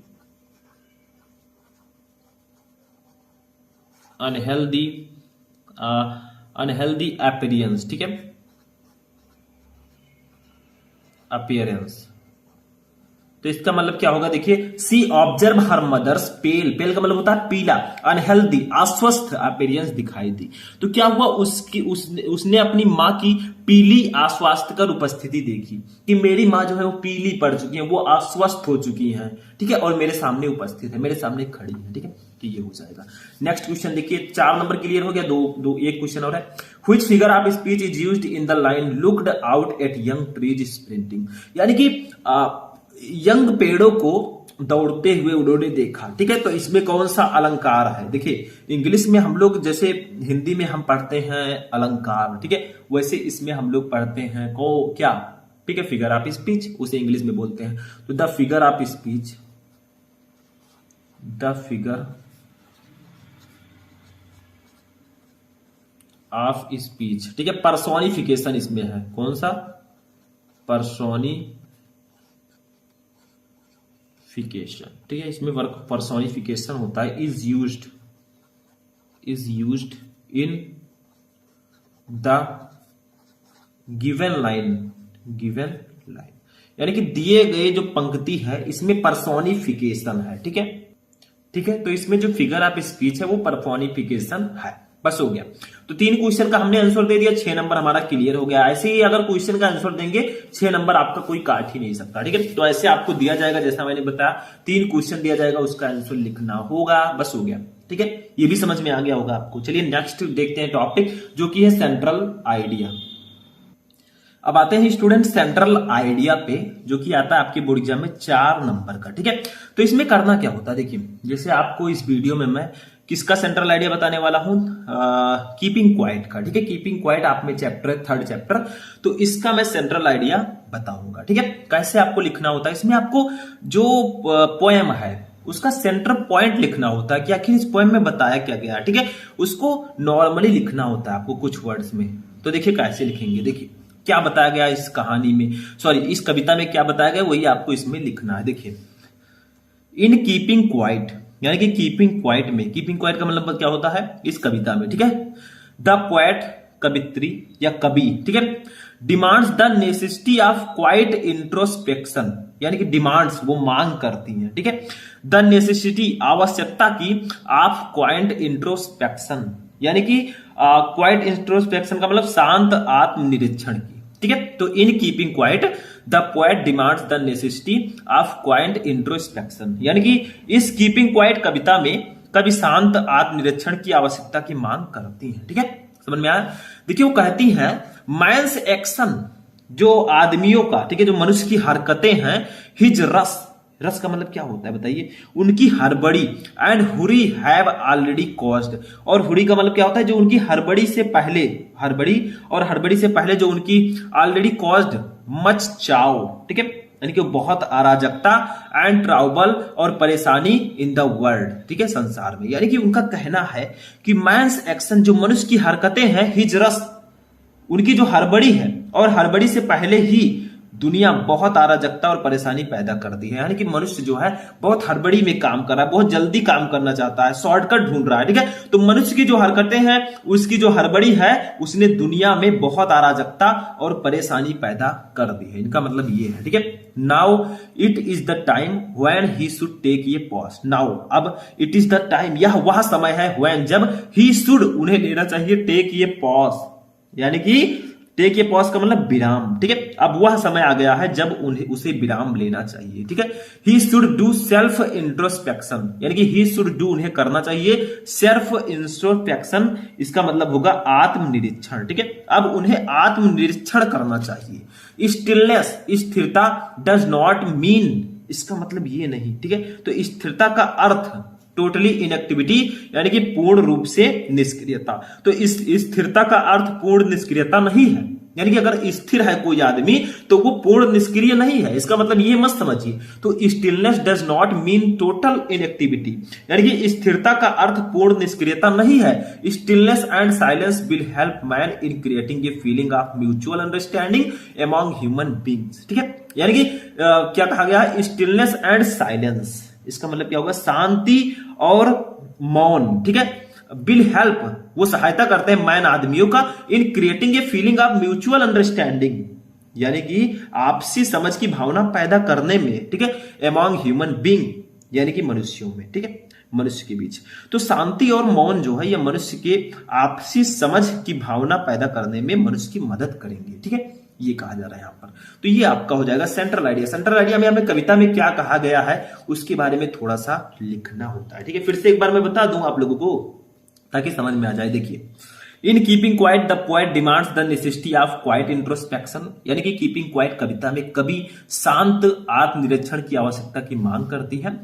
Man's action, his rush and hurry have already caused much chow and trouble in the world, ठीक है। यानी कि मनुष्य की हरकतें, उसकी हड़बड़ी और हड़बड़ी से पहले ही दुनिया में बहुत अराजकता और परेशानी पैदा कर दी है। Now it is the time when he should take a pause, अब वह समय आ गया है जब उसे विराम लेना चाहिए। He should do self introspection, यानी कि उसे आत्मनिरीक्षण करना चाहिए। Stillness does not mean totally inactivity, यानी कि स्थिरता का अर्थ पूर्ण निष्क्रियता नहीं है। कोई स्थिर है तो उसका मतलब मत समझिए कि वो निष्क्रिय है, वो एक्टिव नहीं है, ठीक है। Stillness and silence will help man in creating a feeling of mutual understanding among human being, यानी कि शांति और मौन मनुष्य के बीच आपसी समझ की भावना पैदा करने में मनुष्य की मदद करता है, ठीक है। Stillness and silence will help man in creating a feeling of mutual understanding among human being, यानी कि जो आपसी स्थिरता है, ठीक है, जो शांति और मौन है। स्टिलनेस का मतलब होता है शांति, ठीक है, साइलेंस का मतलब शांति और स्टिलनेस का मतलब होता है मौन। तो शांति और मौन जो है मनुष्य के अंदर आपसी समझ की भावना पैदा करने में मनुष्य की मदद करेंगे, ठीक है। तो इस प्रकार से आपको लिखना होता है, इसमें की पॉइंट लिखना होता है कि आखिर पोएम में कहा क्या गया है, वही होता है सेंट्रल आइडिया, ठीक है। समझ में आया, सेंट्रल आइडिया यानी कि जो पोएम है उसका सेंट्रल आइडिया लिखिए, सेंटर में उसको किस प्रकार से किया गया है, किस प्रकार से बताया गया है, उसमें आपको थोड़ा सा शॉर्टकट में लिखना होता है। ठीक है, तो ये हो जाएगा सेंट्रल आइडिया। तो पोएट्री सेक्शन भी यहाँ पर हमारा फिनिश होता है। अब आते हैं अपने लास्ट सेक्शन पर जो कि है सप्लीमेंट्री रीडर। ठीक है, देखिए सप्लीमेंट्री रीडर, तो इसमें भी क्या क्या आते हैं, 2 शॉर्ट आंसर टाइप क्वेश्चन आएंगे 8 मार्क्स के and 1 long question 7 marks, total मिलाकर 15 मार्क्स का ये भी रहेगा। ठीक है, तो इसमें क्या है, चलिए पहले फर्स्ट चैप्टर का हम देखते हैं। सेकंड चैप्टर का है द टाइगर किंग का ये क्वेश्चन देखिए। पहले शॉर्ट आंसर टाइप क्वेश्चन 2 देखेंगे। ठीक, तो देखिए क्या है इसमें, why did the tiger king decide to marry, यानी कि टाइगर किंग ने शादी करने का निर्णय क्यों किया। ठीक है, आखिर उन्होंने ऐसा निर्णय क्यों लिया कि मैं अब शादी करूंगा। तो देखिए the tiger king suddenly decide to marry, tiger king ने अचानक शादी करने का फैसला लिया बिकॉज, क्योंकि फर्स्टली सबसे पहले, क्योंकि पहले he was of marriageable age, यानी कि वह विवाह के योग का उम्र था, एंड सेकेंडली और दूसरा कारण ये था he wanted to kill 30 more tigers in his father in law's state, यानी कि वो अपने ससुराल में, ससुराल का मतलब जहां उसकी शादी हुई थी उसमें वो 30 बाघों को मारना चाहता था, क्योंकि वो 100 बाघ का मारने का उन्होंने फैसला किया था। ठीक है, state in order to complete the tally of 100 tiger, यानी कि उसे 30 बाघ और मारने थे, क्योंकि वो जो है 100 टाइगर मारने का उसने फैसला किया था। तो देखिए टाइगर किंग, फिर से देखते हैं, the tiger king suddenly decide to marry, tiger king ने अचानक शादी करने का निर्णय इसलिए लिया बिकॉज, क्योंकि फर्स्टली सबसे पहले he was of marriageable age, वह शादी करने की उम्र में था, एंड सेकेंडली और दूसरा कारण ये था he wanted to kill 30 more tigers, वह 30 और टाइगर्स को मारना चाहता था in his father in law's state, यानी कि अपने ससुर जी के राज्य में जहां उसकी शादी हो रही थी। ठीक है, in order to complete to tally of 100 tiger, यानी कि 100 बाघों के मारने की गिनती को पूरा करने के लिए। तो टाइगर किंग ने अचानक शादी करने का फैसला किया, क्योंकि पहला वह विवाह योग्य था और दूसरा वह 100 बाघों की गिनती पूरा करने के लिए अपने ससुर के राज्य में 30 बाघों को मारना चाहता था, क्योंकि वो 70 मार चुका था, 30 और बचे थे, उसको भी मार देगा। क्यों मार रहा था वो, क्योंकि भविष्यवाणी की गई थी कि जो उनकी मृत्यु है वो बाघ के कारण ही होगी। तो for this reason he wish to marry a girl in the royal family of state with a large tiger population. ठीक है, तो फॉर दिस रीजन, इस कारण से he wish to marry a girl, उसने एक लड़की से शादी करने का फैसला किया इन द रॉयल फैमिली। ठीक है, जो शाही परिवार से थी, ऑफ स्टेट, यानी कि उसके पास एक बड़ा राज्य था, with a large tiger population, और उसमें बहुत बड़ी आबादी में बाघ भी थे। ठीक है, तो इस कारण वह बाघों की एक बड़ी आबादी वाले राज्य के शाही परिवार में एक लड़की से शादी करना चाहता था। वो चाहता था कि मैं उस लड़की से शादी करूं जिसके राज्य में, ठीक है, बहुत सारे बाघ हों, बहुत सारे टाइगर हों, क्योंकि उसको टारगेट अपना पूरा करना था, 100 टाइगर उसे मारने थे। ठीक है, तो उसे टारगेट पूरा करने के लिए ही उसने शादी की थी। ठीक है, तो एक बार फिर से हम लोग देखते हैं क्या था, why did the tiger king decide to marry, यानी कि टाइगर किंग ने शादी करने का फैसला क्यों किया। तो the tiger king suddenly decide to marry because firstly he was marriageable age and secondly he want to kill 30 tigers in his father in law's state in order to complete the tally of 100 tiger, यानी कि tiger king ने अचानक शादी करने का फैसला किया, क्योंकि पहला कारण ये था कि वह शादी करने के योग्य था। ठीक है, शादी करने की उम्र में था, और दूसरा कारण ये था कि वो 100 बाघों को मारने के लिए अपने, यानी कि वो जो है 100 बाघों को गिनती, 100 बाघों की गिनती पूरा करने के लिए अपने ससुर के राज्य में 30 और बाघों को मारना चाहता था। ठीक है, for this reason he wish to marry a girl in royal family of a state with large tiger population. ठीक है, यानी कि इस कारण वह बाघों की एक बड़ी आबादी वाले राज्य के शाही परिवार में एक लड़की से शादी करना चाहता। ठीक है, जहां पर बहुत सारे बाघ हो, बहुत सारे टाइगर्स हो, ताकि वो अपना टारगेट को पूरा कर सके। 100 टाइगर को मारना था उसे, तो वो अपने टारगेट को वहां पर पूरा कर सकता था। ठीक है, तो ये आपका हो जाएगा क्वेश्चन नंबर 1। ठीक है, सेकंड क्वेश्चन देखते हैं जो बहुत ज्यादा इंपॉर्टेंट है। ये क्या है, तो ये भी हमारा सॉल्ट ही होगा, और ये हमारे नेक्स्ट चैप्टर से है। ठीक है, journey to the end of the earth से। देखिए इसमें क्या है, why is the average global temperature increasing, यानी कि जो औसत वैश्विक तापमान है वो क्यों बढ़ रहा है। ठीक है, यानी कि देखिए औसत वैश्विक तापमान का मतलब क्या होगा, जो औसत वैश्विक तापमान है वो बढ़ रहा है, जो हमारा वातावरण है इसका जो टेम्परेचर है वो लगातार बढ़ रहा है। बट कारण क्या है, ठीक है, इसका रीजन क्या है। तो देखिए the average global temperature is increasing because of deflection in the ozone layer which effect the activities of phytoplankton which is turn effect the global carbon cycle. ठीक है, इसका मतलब क्या होगा, the average global temperature is increasing, यानी कि जो average global temperature है, जो हमारा औसत वैश्विक तापमान है, वो लगातार बढ़ रहा है। ऐसा क्यों है, हम लोगों के कारण ही बढ़ रहा है। देखिए, गलती हम लोगों की है। ठीक है, जितना ज्यादा प्रदूषण होगा, पॉपुलेशन होगा, उतनी ही ज्यादा टेम्परेचर बढ़ता जाएगा। तो because of deflection in the ozone layer, यानी कि ओजोन लेयर की, ओजोन की जो परत है उसमें कमी के कारण, which effects the activities of phytoplankton, जो फाइटोप्लैंक्टन की गतिविधियों को प्रभावित करता है, which in turn effect the global carbon cycle. ठीक है, और जिसके बदले में वैश्विक कार्बन चक्र को भी प्रभावित करता है। ठीक है, तो क्या होता है कि क्वेश्चन था why is the average global temperature increasing, यानी कि जो औसत वैश्विक तापमान है वो क्यों बढ़ रहा है। तो the average global temperature is increasing because of deflection in the ozone layer, यानी कि औसत वैश्विक तापमान बढ़ रहा है, हमारा जो वायुमंडल है इसका टेम्परेचर बढ़ रहा है क्योंकि ओजोन परत में लगातार कमी आ रही है। इसमें कमी क्यों आ रही है, क्योंकि देखिए पर्यावरण लगातार प्रदूषित हो रहा है। जितना ज्यादा पर्यावरण में प्रदूषण होगा उतनी जल्दी ओजोन लेयर में कमी आएगी। ठीक है, उसका क्षरण होगा। तो इसीलिए प्रदूषण को रोकना बहुत जरूरी है, और इसको रोकने का एक ही तरीका है, ज्यादा से ज्यादा पेड़ लगाना। ठीक है, प्लांटिंग करना। समझ में आया।